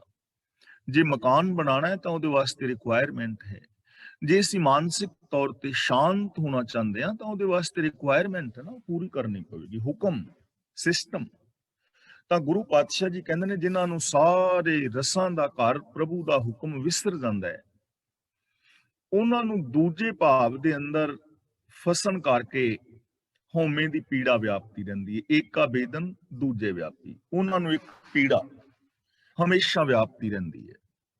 ਉਹਨਾਂ ਦੇ ਅੰਦਰ ਮਾਇਆ ਦਾ ਪਿਆਰ ਜਿਹੜਾ ਹੈ, ਮਾਇਆ ਦਾ ਮਤਲਬ ਜਿਹੜੀ ਮੈਂਟੈਲਿਟੀ ਆਪ ਦੇ ਨਾਲ ਸਾਂਝੀ ਕੀਤੀ ਹੈ, ਉਹਦੇ ਕਰਕੇ ਉਹਨਾਂ ਨੂੰ ਪੀੜਾ ਵਿਆਪਤੀ ਰਹਿੰਦੀ ਹੈ। ਹੁਣ ਦੇਖੋ, ਜੋ ਸਿਸਟਮ ਵਿੱਚ ਨਹੀਂ ਚੱਲੇਗਾ ਉਹਨੂੰ ਦੁੱਖ ਤਾਂ ਹੋਏਗਾ। ਹੁਣ ਪਾਣੀ ਦੇ ਅੰਦਰ ਅਸੀਂ ਨਹੀਂ ਰਹਿ ਸਕਦੇ ਮੱਛੀਆਂ ਡੱਡੀਆਂ ਦੀ ਤਰ੍ਹਾਂ, ਤੇ ਜੇ ਕੋਈ ਰਹਿਣ ਦਾ ਯਤਨ ਕਰੇ ਡੁੱਬ ਕੇ ਤੇ ਮਰੇਗਾ ਨਾ। ਜੇ ਹੁਣ ਕਵੇ ਕਿ ਮੈਂ ਭੋਜਨ ਨਹੀਂ ਖਾਣਾ, ਫਲ ਫੁੱਲ ਨਹੀਂ ਖਾਣੇ, ਮੈਂ ਤੇ ਰੇਤਾ ਖਾ ਕੇ ਭੁੱਖ ਮਿਟਾਣੀ ਹੈ, ਤਾਂ ਰੇਤਾ ਖਾ ਕੇ ਤਾਂ ਭੁੱਖ ਨਹੀਂ ਨਾ ਮਿਟ ਸਕਦੀ, ਕਿਉਂਕਿ ਹੁਕਮ ਸਿਸਟਮ ਦੇ ਅੰਦਰ ਚੱਲਣਾ ਪਵੇਗਾ ਨਾ। ਤੇ ਜਿਸ ਨੂੰ ਇਹ ਸਿਸਟਮ ਭੁੱਲ ਗਿਆ ਹੈ, ਉਹ ਸਿਸਟਮ ਅੰਦਰ ਨਹੀਂ ਚੱਲ ਰਿਹਾ, ਰੱਬੀ ਹੁਕਮ ਵਿੱਚ ਨਹੀਂ ਚੱਲ ਰਿਹਾ, ਤਾਂ ਉਹਨੂੰ ਹਉਮੈ ਦੀ ਪੀੜਾ ਵਿਆਪਤੀ ਰਹੇਗੀ। ਉਹਦੇ ਕਰਕੇ ਬੰਦਾ ਦੁਖੀ ਰਹੇਗਾ। ਇਸ ਲਈ ਜਦੋਂ ਸਾਡੀ ਜ਼ਿੰਦਗੀ ਦੇ ਅੰਦਰ ਕੋਈ ਦੁੱਖ ਆਉਂਦਾ ਹੈ ਤਾਂ ਇਹਦਾ ਮਤਲਬ ਅਸੀਂ ਕਿਤੇ ਸਿਸਟਮ ਨੂੰ ਤੋੜ ਰਹੇ ਹਾਂ। ਉਹ ਸਿਸਟਮ ਨੂੰ ਟੁੱਟਣ ਕਰਕੇ ਸਾਡੀ ਜ਼ਿੰਦਗੀ ਦੇ ਅੰਦਰ ਦੁੱਖ ਆ ਰਿਹਾ ਹੈ। ਤਾਂ ਇਹ ਜੋਗੀ ਜਨੋਂ ਹੁਕਮ ਦੇ ਅੰਦਰ ਜ਼ਿੰਦਗੀ ਜੀਣੀ ਸੀ, ਤੇ ਹੁਕਮ ਨੂੰ ਤੋੜਨ ਕਰਕੇ ਪੀੜਾਵਾਂ ਨੇ। ਤੇ ਜੇ ਤੁਸੀਂ ਚਾਹੋ ਕਿ ਸਮਾਧੀਆਂ ਲਾ ਕੇ ਜਾਂ ਇਹ ਜਿਹੜਾ ਭੇਖ ਧਾਰਨ ਕਰਕੇ ਤੁਸੀਂ ਸੁਖੀ ਔਰ ਸ਼ਾਂਤ ਹੋ ਜਾਓ, ਐਵੇਂ ਤਾਂ ਸੁਖੀ ਸ਼ਾਂਤ ਹੋਇਆ ਨਹੀਂ ਜਾਣਾ। ਹੁਕਮ ਦੇ ਅੰਦਰ ਜ਼ਿੰਦਗੀ ਜੀਣੀ ਪਵੇਗੀ ਨਾ। ਕੋਈ ਵੀ ਇਨਸਾਨ ਹੈ, ਚਾਹੇ ਉਹ ਦੁਨਿਆਵੀ ਧਨ ਕਰਕੇ ਬੜਾ ਅਮੀਰ ਹੈ, ਚਾਹੇ ਉਹ ਰਾਜਨੀਤਿਕ ਪਹੁੰਚ ਬੜੀ ਹੈ, ਜਾਂ ਉਹ ਕਿਸੇ ਧਾਰਮਿਕ ਵੱਡੀ ਪਦਵੀ ਤੇ ਹੈ, ਪਰ ਜੇ ਉਹ ਹੁਕਮ ਨੂੰ ਫੋਲੋ ਨਹੀਂ ਕਰਦਾ ਤਾਂ ਉਹ ਬੰਦਾ ਦੁਖੀ ਰਹੇਗਾ ਹੀ ਰਹੇਗਾ। ਕਿਉਂਕਿ ਹੁਕਮ ਦੇ ਅੰਦਰ ਸਾਰੇ ਨੇ, ਹੁਕਮੇ ਅੰਦਰ ਸਭ ਕੋ, ਬਾਹਰ ਹੁਕਮ ਨਾ ਕੋਏ, ਹੁਕਮ ਸਾਰਿਆਂ ਤੇ ਲਾਗੂ ਹੈ। ਜਿੱਥੇ ਹੁਕਮ ਟੁੱਟੇਗਾ, ਸਿਸਟਮ ਟੁੱਟੇਗਾ, ਉੱਥੇ ਦੁੱਖ ਆਏਗਾ। ਇਸ ਲਈ ਗੁਰੂ ਜੀ ਸਾਨੂੰ ਸਮਝਾ ਰਹੇ ਹਨ, ਪੂਰੀ ਦੁਨੀਆ ਦੇ ਲੋਕਾਂ ਨੂੰ, ਮਨੁੱਖ ਮਾਤਰ ਨੂੰ, ਕਿ ਰੱਬੀ ਰਜ਼ਾ ਭਾਣੇ ਨੂੰ ਸਮਝੋ, ਉਸ ਹੁਕਮ ਮੁਤਾਬਕ ਜ਼ਿੰਦਗੀ ਜੀਵੋ। ਫਿਰ ਇਹ ਵੇਦਨ, ਫਿਰ ਇਹ ਦੁੱਖ ਨਹੀਂ ਵਿਆਪਣਗੇ। ਸਮਾਧੀਆਂ ਲਾਉਣ ਨਾਲ, ਦਸਮ ਦੁਆਰ ਵਿੱਚ ਪ੍ਰਾਣ ਚੜਾਉਣ ਨਾਲ, ਪਹਾੜਾਂ ਤੇ ਚੜਨ ਨਾਲ, ਭੋਰਿਆਂ ਵਿੱਚ ਵੜਨ ਦੇ ਨਾਲ ਇਹ ਦੁੱਖ ਨਹੀਂ ਹਟਨੇ, ਹੁਕਮ ਵਿੱਚ ਤੁਰਿਆ ਹਟਣਗੇ। ਸੋ ਬੁਝੈ ਜਿਸ ਆਪ ਬੁਝਾਏ, ਗੁਰ ਕੈ ਸ਼ਬਦ ਸੋ ਮੁਕਤ ਪਿਆ। ਹੁਣ ਗੁਰੂ ਜੀ ਕਹਿੰਦੇ ਨੇ, ਇਹ ਭੇਤ ਉਹ ਮਨੁੱਖ ਸਮਝਦਾ ਹੈ ਜਿਸ ਨੂੰ ਪ੍ਰਭੂ ਆਪ ਬਖਸ਼ਦਾ ਹੈ, ਸੁਮਤ ਬਖਸ਼ਦਾ ਹੈ। ਤੇ ਸੁਮਤ ਕਿਹਨੂੰ ਬਖਸ਼ਦਾ ਹੈ? ਗੁਰ ਕੈ ਸ਼ਬਦ ਸੋ ਮੁਕਤ ਪਿਆ।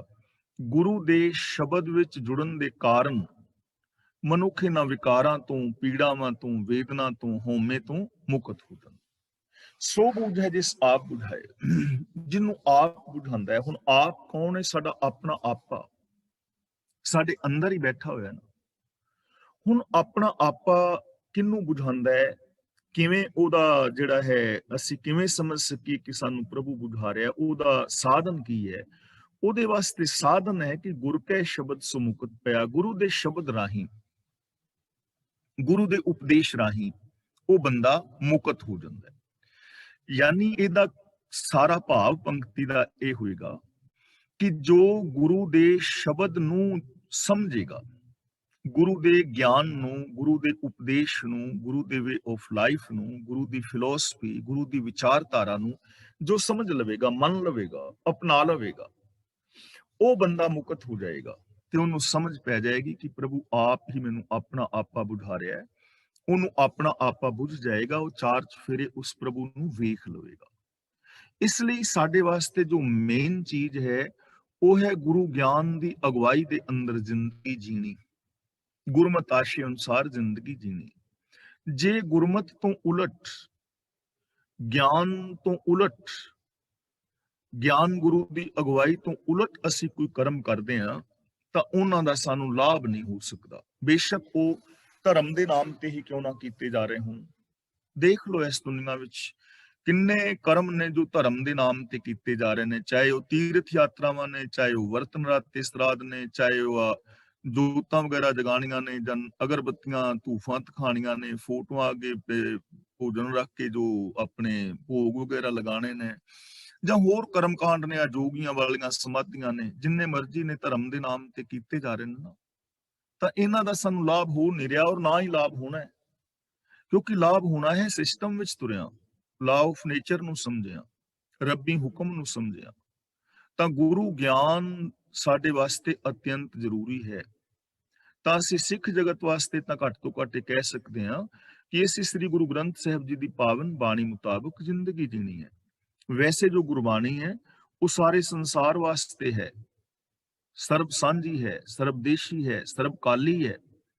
ਪਰ ਸਿੱਖ ਜਗਤ ਲਈ ਇਸ ਕਰਕੇ ਕਹਿ ਰਹੇ ਹਾਂ ਕਿ ਸਾਡੀ ਜ਼ਿੰਮੇਵਾਰੀ ਹੈ ਕਿ ਅਸੀਂ ਗੁਰਬਾਣੀ ਅਨੁਸਾਰ ਜ਼ਿੰਦਗੀ ਜੀ ਕੇ ਤੇ ਰੋਲ ਮਾਡਲ ਜੀਵਨ ਲੋਕਾਂ ਦੇ ਸਾਹਮਣੇ ਪੇਸ਼ ਕਰਨਾ ਹੈ, ਜਿਸ ਕਰਕੇ ਹੋਰ ਲੋਕ ਵੀ ਗੁਰਬਾਣੀ ਦੇ ਨਾਲ ਜੁੜ ਸਕਣ, ਪੜ ਸਕਣ, ਸਮਝ ਸਕਣ, ਐਸੀ ਜ਼ਿੰਦਗੀ ਜੀ ਸਕਣ।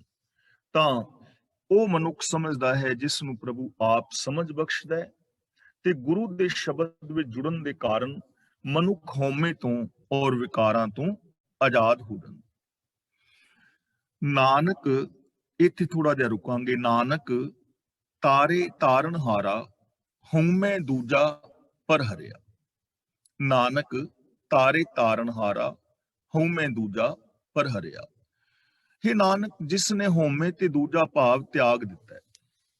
ਹਉਮੈ ਔਰ ਦੂਜਾ ਭਾਵ, ਇੱਕ ਤਾਂ ਈਗੋ ਕਿ ਮੈਂ ਸਭ ਤੋਂ ਵੱਡਾ ਹਾਂ, ਯਾਨੀ ਇਨਫੀਰੀਓਰਿਟੀ ਕੰਪਲੈਕਸ ਔਰ ਸੁਪਰੀਓਰਿਟੀ ਕੰਪਲੈਕਸ, ਜਿਹੜਾ ਇਹਨਾਂ ਦੋਵਾਂ ਤੋਂ ਆਜ਼ਾਦ ਹੋ ਗਿਆ ਹੈ।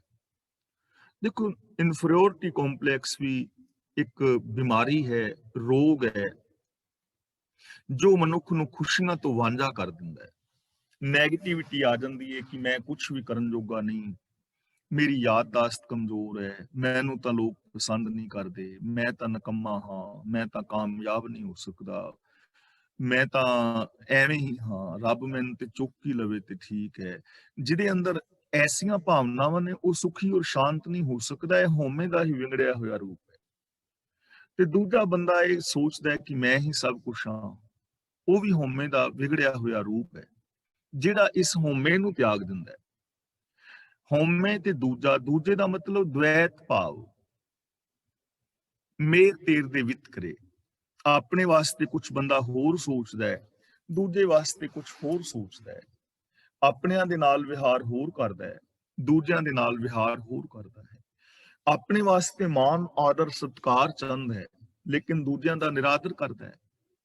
ਤਾਂ ਜਿਸ ਨੇ ਇਸ ਹਉਮੈ ਨੂੰ ਔਰ ਦੂਜੇ ਭਾਵ ਨੂੰ ਤਿਆਗ ਦਿੱਤਾ ਹੈ, ਨਾਨਕ ਤਾਰੇ ਤਾਰਨਹਾਰਾ, ਤਾਰਨਹਾਰ ਪ੍ਰਭੂ ਉਹਨੂੰ ਤਾਰਦਾ ਹੈ, ਉਹਨੂੰ ਤਾਰਦਾ ਹੈ। ਤੇ ਤਰਨ ਦਾ ਮਤਲਬ ਕੀ ਹੈ? ਮਰਨ ਤੋਂ ਬਾਅਦ ਨਹੀਂ, ਐਸੇ ਜ਼ਿੰਦਗੀ ਵਿੱਚ ਵਿਕਾਰਾਂ ਤੋਂ ਤਰ ਜਾਣਾ। ਤਾਂ ਤਾਰਨਹਾਰਾ ਪ੍ਰਭੂ ਉਹਦਾ ਪਾਰ ਉਤਾਰਾ ਕਰ ਦਿੰਦਾ ਹੈ, ਜੋ ਆਪਣੀ ਹਉਮੈ ਔਰ ਦ્વੈਤ ਭਾਵ ਨੂੰ ਆਪਣੀ ਜ਼ਿੰਦਗੀ ਚੋਂ ਮਿਟਾ ਲੈਂਦਾ ਹੈ। ਇਸ ਲਈ ਗੁਰੂ ਜੀ ਕਹਿੰਦੇ ਨੇ, ਇਹ ਜੋਗੀਓ, ਸੰਸਾਰ ਔਰ ਗ੍ਰਸਤ ਨੂੰ ਤਿਆਗਣ ਦੀ ਲੋੜ ਨਹੀਂ, ਪਹਾੜਾਂ ਕੰਦਰਾਂ ਵਿੱਚ ਵੜਨ ਦੀ ਲੋੜ ਨਹੀਂ, ਭੋਰਿਆਂ ਵਿੱਚ ਜਾਣ ਦੀ ਜ਼ਰੂਰਤ ਨਹੀਂ, ਸਗੋਂ ਹਉਮੈ ਔਰ ਦੂਜੇ ਭਾਵ ਨੂੰ ਤਿਆਗਣ ਦੀ ਜ਼ਰੂਰਤ ਹੈ। ਤੇ ਅੱਜ ਜਦੋਂ ਇਹ ਸਿੱਧ ਗੋਸ਼ਟ ਨੂੰ ਜਾਂ ਉਹਨਾਂ ਸਿੱਧਾਂ ਦੇ ਜੀਵਨ ਨੂੰ ਤੇ ਅੱਜ ਦੇ ਬਾਬਿਆਂ ਦੇ ਨਾਲ ਮਿਲਾ ਕੇ ਦੇਖੋਗੇ ਤਾਂ ਕੰਡੀਸ਼ਨ ਸੇਮ ਹੈ, ਕੰਡੀਸ਼ਨ ਬਿਲਕੁਲ ਸੇਮ ਹੈ। ਉਹ ਪਹਾੜਾਂ ਤੇ ਚੜ ਗਏ ਸਨ, ਗੁਫਾਵਾਂ ਵਿੱਚ ਬਾਬਿਆਂ ਨੇ ਭੋਰੇ ਬਣਾ ਲੈਣੇ, ਗੱਲ ਉਹੀ ਹੈ, ਬਿਲਕੁਲ ਬਰਾਬਰ ਹੀ ਹੈ। ਜ਼ਰੂਰਤ ਬਾਬੇ ਬਣਨ ਦੀ ਨਹੀਂ, ਗ੍ਰਸਤ ਨੂੰ ਤਿਆਗਣ ਦੀ ਨਹੀਂ ਹੈ, ਕਿਉਂਕਿ ਗੁਰਮਤਿ ਤਾਂ ਗ੍ਰਸਤ ਦਾ ਧਾਰ ਨਹੀਂ ਹੈ, ਗ੍ਰਸਤ ਧਰਮ ਦੀ ਪ੍ਰਧਾਨਤਾ ਹੈ। ਗ੍ਰਸਤ ਦਾ ਤਿਆਗ ਕਰ ਸੰਸਾਰ ਚੱਲ ਨਹੀਂ ਸਕਦਾ। ਇਸ ਲਈ ਲੋੜ ਤੇ ਹੈ ਦੂਜੇ ਭਾਵ ਨੂੰ ਤਿਆਗਣ ਦੀ, ਮੇਰ ਤੇਰ ਦੇ ਵਿਤਕਰੇ। ਤੇ ਜਿਵੇਂ ਜੋਗੀਆਂ ਦੇ 6 ਫਿਰਕੇ ਅੱਗੋਂ 12 ਪੰਥ ਤੇ ਹੋਰ ਬਹੁਤ ਕੁਛ ਵਾਦ ਵਿਵਾਦ, ਵਿਚਾਰਕ ਮਤਭੇਦ, ਇਸੇ ਤਰ੍ਹਾਂ ਅੱਜ ਦਾ ਜੋ ਬਾਬਾਵਾਦ ਹੈ ਉਹਦੇ ਵਿੱਚ ਵੀ ਇੱਕ ਦੂਜੇ ਦੀ ਮਰਿਆਦਾ ਇੱਕ ਦੂਜੇ ਦੇ ਨਾਲ ਨਹੀਂ ਮਿਲਦੀ, ਔਰ ਉਹ ਸਾਡੀਆਂ ਲੜਾਈਆਂ ਝਗੜਿਆਂ ਦਾ ਕਾਰਨ ਬਣੇ ਹੋਏ ਨੇ ਵੀ ਕੌਣ ਠੀਕ ਹੈ ਕੌਣ ਗਲਤ ਹੈ। ਇਸ ਲਈ ਗੁਰਦੇਵ ਪਾਤਸ਼ਾਹ ਨੇ ਸਾਨੂੰ ਸਮਝਾਇਆ ਹੈ ਕਿ ਹਉਮੈ ਔਰ ਦੂਜੇ ਭਾਵ ਨੂੰ ਤਿਆਗਣ ਦੀ ਲੋੜ ਹੈ। ਜੋ ਗੁਰੂ ਗਿਆਨ ਮੁਤਾਬਕ ਹਉਮੈ ਔਰ ਦੂਜੇ ਭਾਵ ਨੂੰ ਖਤਮ ਕਰ ਲੈਂਦਾ ਹੈ, ਤਾਰਨਹਾਰ ਪ੍ਰਭੂ ਉਹਨੂੰ ਵਿਕਾਰਾਂ ਤੋਂ ਤਾਰ ਦਿੰਦਾ ਹੈ। ਮਨਮੁਖ ਭੂਲੈ ਜਮ ਕੀ ਕਾਣ। ਮਨਮੁਖ ਦਾ ਮਤਲਬ ਆਪ ਖੁਦਰਾ, ਮਨਮਤੀ, ਜੋ ਗੁਰੂ ਦੀ ਅਗਵਾਈ ਨੂੰ ਪ੍ਰਵਾਨ ਨਹੀਂ ਕਰਦਾ। ਤੇ ਕਾਣ ਦਾ ਮਤਲਬ ਹੁੰਦਾ ਮੁਥਾਜੀ, ਕਿਸੇ ਦਾ ਮੁਥਾਜ ਹੋ ਜਾਣਾ, ਗੁਲਾਮ ਹੋ ਜਾਣਾ। ਜੋ ਮਨੁੱਖ ਆਪਣੇ ਮਨ ਦੇ ਪਿੱਛੇ ਤੁਰਦਾ ਹੈ ਨਾ, ਉਹ ਜੀਵਨ ਦਾ ਸਹੀ ਰਾਸਤਾ ਖੁੰਝ ਜਾਂਦਾ ਹੈ, ਭੁੱਲ ਜਾਂਦਾ ਹੈ ਤੇ ਜਮ ਦੀ ਮੁਥਾਜੀ ਕੱਢਦਾ ਹੈ। ਜਮ ਕੌਣ ਨੇ? ਵਿਕਾਰ। ਜਮ ਕੌਣ ਨੇ ਜੀ? ਵਿਕਾਰ। ਕਾਣ ਦਾ ਮਤਲਬ ਮੁਥਾਜੀ। ਜੋ ਮਨ ਦੇ ਪਿੱਛੇ ਤੁਰਨ ਵਾਲਾ ਆਪ ਖੁਦਰਾ ਮਨੁੱਖ ਹੈ, ਗੁਰੂ ਗਿਆਨ ਮੁਤਾਬਕ ਜ਼ਿੰਦਗੀ ਨਹੀਂ ਜੀਂਦਾ, ਉਹ ਚਾਹੇ ਕੋਈ ਵੀ ਹੈ, ਉਹ ਜੀਵਨ ਦੇ ਸਹੀ ਰਾਸਤੇ ਨੂੰ ਭੁੱਲ ਜਾਂਦਾ ਹੈ। ਉਹਦੇ ਅੰਦਰ ਇਨਸਾਨੀਅਤ ਨਹੀਂ ਰਹਿੰਦੀ, ਉਹਦੇ ਅੰਦਰ ਦਇਆ ਨਹੀਂ, ਉਹਦੇ ਅੰਦਰ ਪ੍ਰੇਮ ਨਹੀਂ, ਉਹਦੇ ਅੰਦਰ ਸੱਚ ਨਹੀਂ।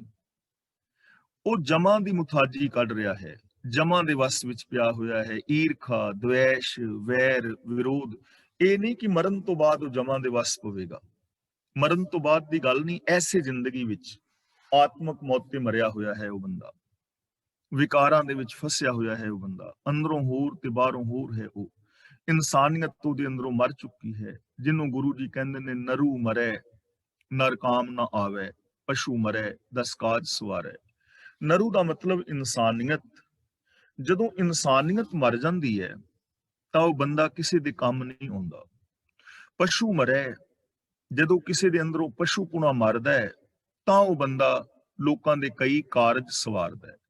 ਤਾਂ ਇਸ ਲਈ ਜੋ ਮਨ ਦੇ ਪਿੱਛੇ ਤੁਰਨ ਵਾਲਾ ਬੰਦਾ ਹੈ ਨਾ, ਉਹ ਜੀਵਨ ਦੇ ਸਹੀ ਰਾਸਤੇ ਨੂੰ ਭੁੱਲ ਜਾਂਦਾ ਹੈ, ਭਟਕ ਜਾਂਦਾ ਹੈ। ਤੇ ਜਿਹੜਾ ਬੰਦਾ ਆਪ ਭਟਕਿਆ ਹੋਇਆ ਹੈ, ਜੇ ਉਹਨੂੰ ਕੋਈ ਫੋਲੋ ਕਰੇਗਾ ਤਾਂ ਉਹ ਵੀ ਭਟਕ ਜਾਏਗਾ। ਜਿਵੇਂ ਭਗਤ ਕਬੀਰ ਜੀ ਨੇ ਬਚਨ ਕੀਤਾ ਹੈ ਨਾ, ਆਪ ਡੁੱਬੇ ਚਹੁੰ ਵੇਦ ਮੈਂ ਚੇਲੇ ਦੀਏ ਬਹਾਏ। ਕਿ ਆਪ ਤੇ 4 ਵੇਦਾਂ ਦੀ ਵਿਚਾਰ ਕਰਮ ਕਾਂਡ ਦੇ ਅੰਦਰ ਡੁੱਬੇ ਹੋਏ ਹੋ, ਤੇ ਜਿਹੜੇ ਤੁਹਾਡੇ ਚੇਲੇ ਨੇ ਉਹਨਾਂ ਨੂੰ ਵੀ ਤੁਸੀਂ ਕਰਮ ਕਾਂਡਾਂ ਦੇ ਵਿੱਚ ਰੋੜ ਦਿੱਤਾ ਹੈ। ਇਸੇ ਤਰ੍ਹਾਂ ਜੋ ਅੱਜ ਵੀ ਗੁਰਮਤ ਤੋਂ ਉਲਟ ਕਿਸੇ ਨੂੰ ਫੋਲੋ ਕਰੇਗਾ, ਉਹ ਆਪ ਤੇ ਡੁੱਬਿਆ, ਪਿੱਛੇ ਫੋਲੋ ਕਰਨ ਵਾਲਾ ਵੀ ਡੁੱਬ ਜਾਏਗਾ। ਇਸ ਲਈ ਅਸੀਂ ਗੁਰਮਤ ਨੂੰ ਫੋਲੋ ਕਰਨਾ ਹੈ, ਗੁਰਬਾਣੀ ਨੂੰ ਫੋਲੋ ਕਰਨਾ ਹੈ। ਕੋਈ ਵੀ ਚੀਜ਼ ਜਿਹੜੀ ਹੈ ਉਹਨੂੰ ਗੁਰਬਾਣੀ ਦੀ ਕਸਵੱਟੀ ਤੇ ਪਰਖਣਾ ਹੈ। ਜੇ ਗੁਰਬਾਣੀ ਦੀ ਕਸਵੱਟੀ ਤੇ ਉਹ ਪੂਰੀ ਉਤਰਦੀ ਹੈ ਤਾਂ ਠੀਕ ਹੈ, ਉਹਨੂੰ ਅਪਣਾ ਲੈਣਾ ਹੈ। ਪਰ ਜੇ ਗੁਰਬਾਣੀ ਦੀ ਕਸਵੱਟੀ ਤੇ ਪੂਰੀ ਨਹੀਂ ਉਤਰਦੀ ਤਾਂ ਉਹ ਇੱਕ ਭੁੱਲ ਹੋਏਗੀ, ਔਰ ਜੇ ਉਹ ਭੁੱਲ ਕਰਾਂਗੇ ਤਾਂ ਉਹ ਭੁੱਲ ਕਰਨ ਦੇ ਨਾਲ ਅਸੀਂ ਜਮਾਂ ਦੇ ਵਸ ਵਿੱਚ ਪੈ ਜਾਵਾਂਗੇ। ਜਮਾਂ ਦਾ ਮਤਲਬ ਵਿਕਾਰ, ਆਤਮਕ ਮੌਤ ਹੋ ਜਾਏਗੀ, ਇਨਸਾਨੀਅਤ ਮਰ ਜਾਏਗੀ। ਤਾਂ ਮਨ ਦੇ ਪਿੱਛੇ ਤੁਰਨ ਵਾਲਾ ਆਪ ਖੁਦਰਾ ਮਨੁੱਖ ਜੀਵਨ ਦੇ ਸਹੀ ਰਾਸਤੇ ਤੋਂ ਭੁੱਲ ਜਾਂਦਾ ਹੈ, ਔਰ ਉਹ ਜਮਾਂ ਦੀ ਮੁਥਾਜੀ ਕੱਢਦਾ ਹੈ, ਭਾਵ ਆਤਮਕ ਮੌਤ ਤੇ ਮਰ ਜਾਂਦਾ ਹੈ। ਤੇ ਉਹਦੀ ਜ਼ਿੰਦਗੀ ਕੈਸੀ ਬੀਤਦੀ ਹੈ? ਪਰ ਘਰ ਜੋ ਹੈ ਹਾਣੇ ਹਾਣ, ਜੋ ਹੈ ਨਹੀਂ ਪੜਨਾ, ਜੋ ਹੈ ਦੁਲਾਵਾਂ ਨੇ, ਪਰ ਘਰ ਜੋ ਹੈ ਹਾਣੇ ਹਾਣ। ਜੋ ਹੈ ਦਾ ਮਤਲਬ ਤੱਕਦਾ ਹੈ, ਵੇਖਦਾ ਹੈ, ਨਜ਼ਰ ਰੱਖਦਾ ਹੈ। ਹਾਣੇ ਹਾਣ ਦਾ ਮਤਲਬ ਹਾਣ ਹੀ ਹਾਣ। ਹਾਣ ਦਾ ਮਤਲਬ ਹੁੰਦਾ ਹੈ ਹਾਨੀ, ਘਾਟਾ। ਹਾਣੇ ਹਾਣ ਦਾ ਮਤਲਬ ਘਾਟਾ ਹੀ ਘਾਟਾ। ਐਸਾ ਆਪ ਖੁਦਰਾ ਮਨੁੱਖ ਪਰਾਏ ਘਰ ਤੱਕਦਾ ਹੈ, ਪਰਾਇਆ ਘਰ ਤੱਕਦਾ ਹੈ। ਚਾਹੇ ਉਹ ਪਰਾਈ ਔਰਤ ਹੈ ਜਾਂ ਪਰਾਇਆ ਪੈਸਾ ਹੈ, ਉਹ ਤਾਕ ਰੱਖਦਾ ਹੈ, ਉੱਥੇ ਨਜ਼ਰ ਰੱਖਦਾ ਹੈ ਮਾੜੀ। ਪਰਾਏ ਤਨ ਔਰ ਪਰਾਏ ਧਨ ਤੇ ਮਾੜੀ ਨਜ਼ਰ ਰੱਖਦਾ ਹੈ। ਹਾਣੇ ਹਾਣ ਦਾ ਮਤਲਬ ਇਸ ਕੁਕਰਮ ਕਰਕੇ ਉਹਦੀ ਜ਼ਿੰਦਗੀ ਦੇ ਅੰਦਰ ਘਾਟਾ ਹੀ ਘਾਟਾ ਹੈ, ਆਤਮਕ ਜੀਵਨ ਵਿੱਚ ਘਾਟਾ ਹੈ। ਜੋ ਪਰਾਏ ਤਨ ਔਰ ਪਰਾਏ ਧਨ ਨੂੰ ਕਾਮੁਕ ਔਰ ਲਲਚਾਈਆਂ ਨਜ਼ਰਾਂ ਦੇ ਨਾਲ ਤੱਕ ਰਿਹਾ ਹੈ, ਵੇਖ ਰਿਹਾ ਹੈ, ਉਹਨਾਂ ਨੂੰ ਪ੍ਰਾਪਤ ਕਰਨਾ ਚਾਹੁੰਦਾ ਹੈ, ਤਾਂ ਉਹਦੀ ਜ਼ਿੰਦਗੀ ਦੇ ਅੰਦਰ ਘਾਟਾ ਹੀ ਘਾਟਾ ਹੈ। ਇਸ ਲਈ ਇਹ ਜੋਗੀਓ, ਲੋੜ ਤਾਂ ਇਹਨਾਂ ਚੀਜ਼ਾਂ ਨੂੰ ਤਿਆਗਣ ਦੀ ਹੈ। ਹੁਣ ਤੁਸੀਂ ਕਿਰਤ ਦਾ ਤਿਆਗ ਕਰ ਦਿੱਤਾ ਹੈ, ਤਾਂ ਪਰਾਏ ਘਰਾਂ ਵੱਲ ਤੁਹਾਨੂੰ ਤੱਕਣਾ ਪੈਂਦਾ ਨਾ। ਜਦੋਂ ਕੋਈ ਸ਼ੈ ਦੀ ਜ਼ਰੂਰਤ ਪੈਂਦੀ ਹੈ, ਕੱਪੜੇ ਦੀ, ਅੰਨ ਧਨ ਦੀ, ਤਾਂ ਤੁਹਾਨੂੰ ਗ੍ਰਸਤੀਆਂ ਦੇ ਘਰ ਜਾਣਾ ਪੈਂਦਾ ਹੈ, ਪਰਾਏ ਧਨ ਵੱਲ ਤੱਕਣਾ ਪੈਂਦਾ ਹੈ। ਤੁਸੀਂ ਆਪਣੀਆਂ ਔਰਤਾਂ ਛੱਡ ਪਰਾਈਆਂ ਔਰਤਾਂ ਵੱਲ ਧਿਆਨ ਹੈ, ਤਾਂ ਇਹ ਤਾਂ ਘਾਟੇ ਦਾ ਮਾਰਗ ਹੈ। ਇਸ ਲਈ ਗੁਰਮਤ ਦੇ ਰਾਹ ਤੇ ਚੱਲ ਕੇ ਕਿਰਤ ਕਰਦਿਆਂ ਹੋਇਆਂ ਔਰ ਉੱਚਾ ਸੁੱਚਾ ਆਚਰਨ ਰੱਖਦਿਆਂ ਹੋਇਆਂ ਇਸ ਜੀਵਨ ਨੂੰ ਸਫਲ ਕੀਤਾ ਜਾ ਸਕਦਾ ਹੈ। ਤਾਂ ਮਨ ਦੇ ਪਿੱਛੇ ਤੁਰਨ ਵਾਲਾ ਜੋ ਆਪ ਹੁਦਰਾ ਮਨੁੱਖ ਹੈ, ਉਹ ਪਰਾਏ ਘਰ ਵੱਲ ਤੱਕਦਾ ਹੈ, ਪਰਾਏ ਤਨ ਔਰ ਧਨ ਵੱਲ ਤੱਕਦਾ ਹੈ। ਇਸ ਕਰਕੇ ਉਹਦੀ ਜ਼ਿੰਦਗੀ ਵਿੱਚ ਘਾਟਾ ਹੀ ਘਾਟਾ ਹੈ। ਮਨਮੁਖ ਭਰਮ ਇੱਥੇ ਰੁਕ ਜਾਣਾ ਹੈ। ਭਵੈ ਬੇਬਾਨ, ਮਨਮੁਖ ਭਰਮ, ਭਵੈ ਬੇਬਾਨ। ਭਰਮ ਦਾ ਮਤਲਬ ਭਰਮ ਵਿੱਚ, ਭੁਲੇਖੇ ਵਿੱਚ, ਤੇ ਬੇਬਾਨ ਦਾ ਮਤਲਬ ਹੈ ਜੰਗਲ ਵਿੱਚ। ਐਸਾ ਜੋ ਆਪ ਖੁਦਰਾ ਮਨੁੱਖ ਹੈ, ਉਹ ਭੁਲੇਖੇ ਵਿੱਚ ਪਿਆ ਹੋਇਆ, ਇੰਜ ਸਮਝੋ ਜਿਵੇਂ ਜੰਗਲ ਦੇ ਅੰਦਰ ਭਟਕ ਰਿਹਾ ਹੈ। ਭੁਲੇਖੇ ਵਿੱਚ ਪਿਆ ਹੋਇਆ ਜੰਗਲਾਂ ਵਿੱਚ ਭਟਕ ਰਿਹਾ ਹੈ। ਮਨ ਦੇ ਪਿੱਛੇ ਤੁਰਨ ਵਾਲਾ ਆਪ ਖੁਦਰਾ ਮਨੁੱਖ, ਜਿਵੇਂ ਜੋਗੀ ਜੰਗਲਾਂ ਵਿੱਚ ਭਟਕ ਰਹੇ ਨੇ, ਜਿਵੇਂ ਹੋਰ ਬਹੁਤ ਸਾਰੇ ਲੋਕ ਜੰਗਲ ਵਿੱਚ ਭਟਕਦੇ ਨੇ। ਭਗਤ ਬਾਬਾ ਫਰੀਦ ਜੀ ਤਾਂ ਸਾਫ਼ ਤੌਰ ਤੇ ਕਹਿ ਰਹੇ ਨੇ, ਜੰਗਲ ਜੰਗਲ ਕਿਆ ਭਵੈ, ਵਣ ਕੰਡਾ ਮੋੜੇ, ਵਸੀ ਰੱਬ ਹਿਆਲੀਏ, ਜੰਗਲ ਕਿਆ ਢੂੰਡੇ। ਇੱਕ ਤਾਂ ਇਹ ਗੱਲ ਹੈ।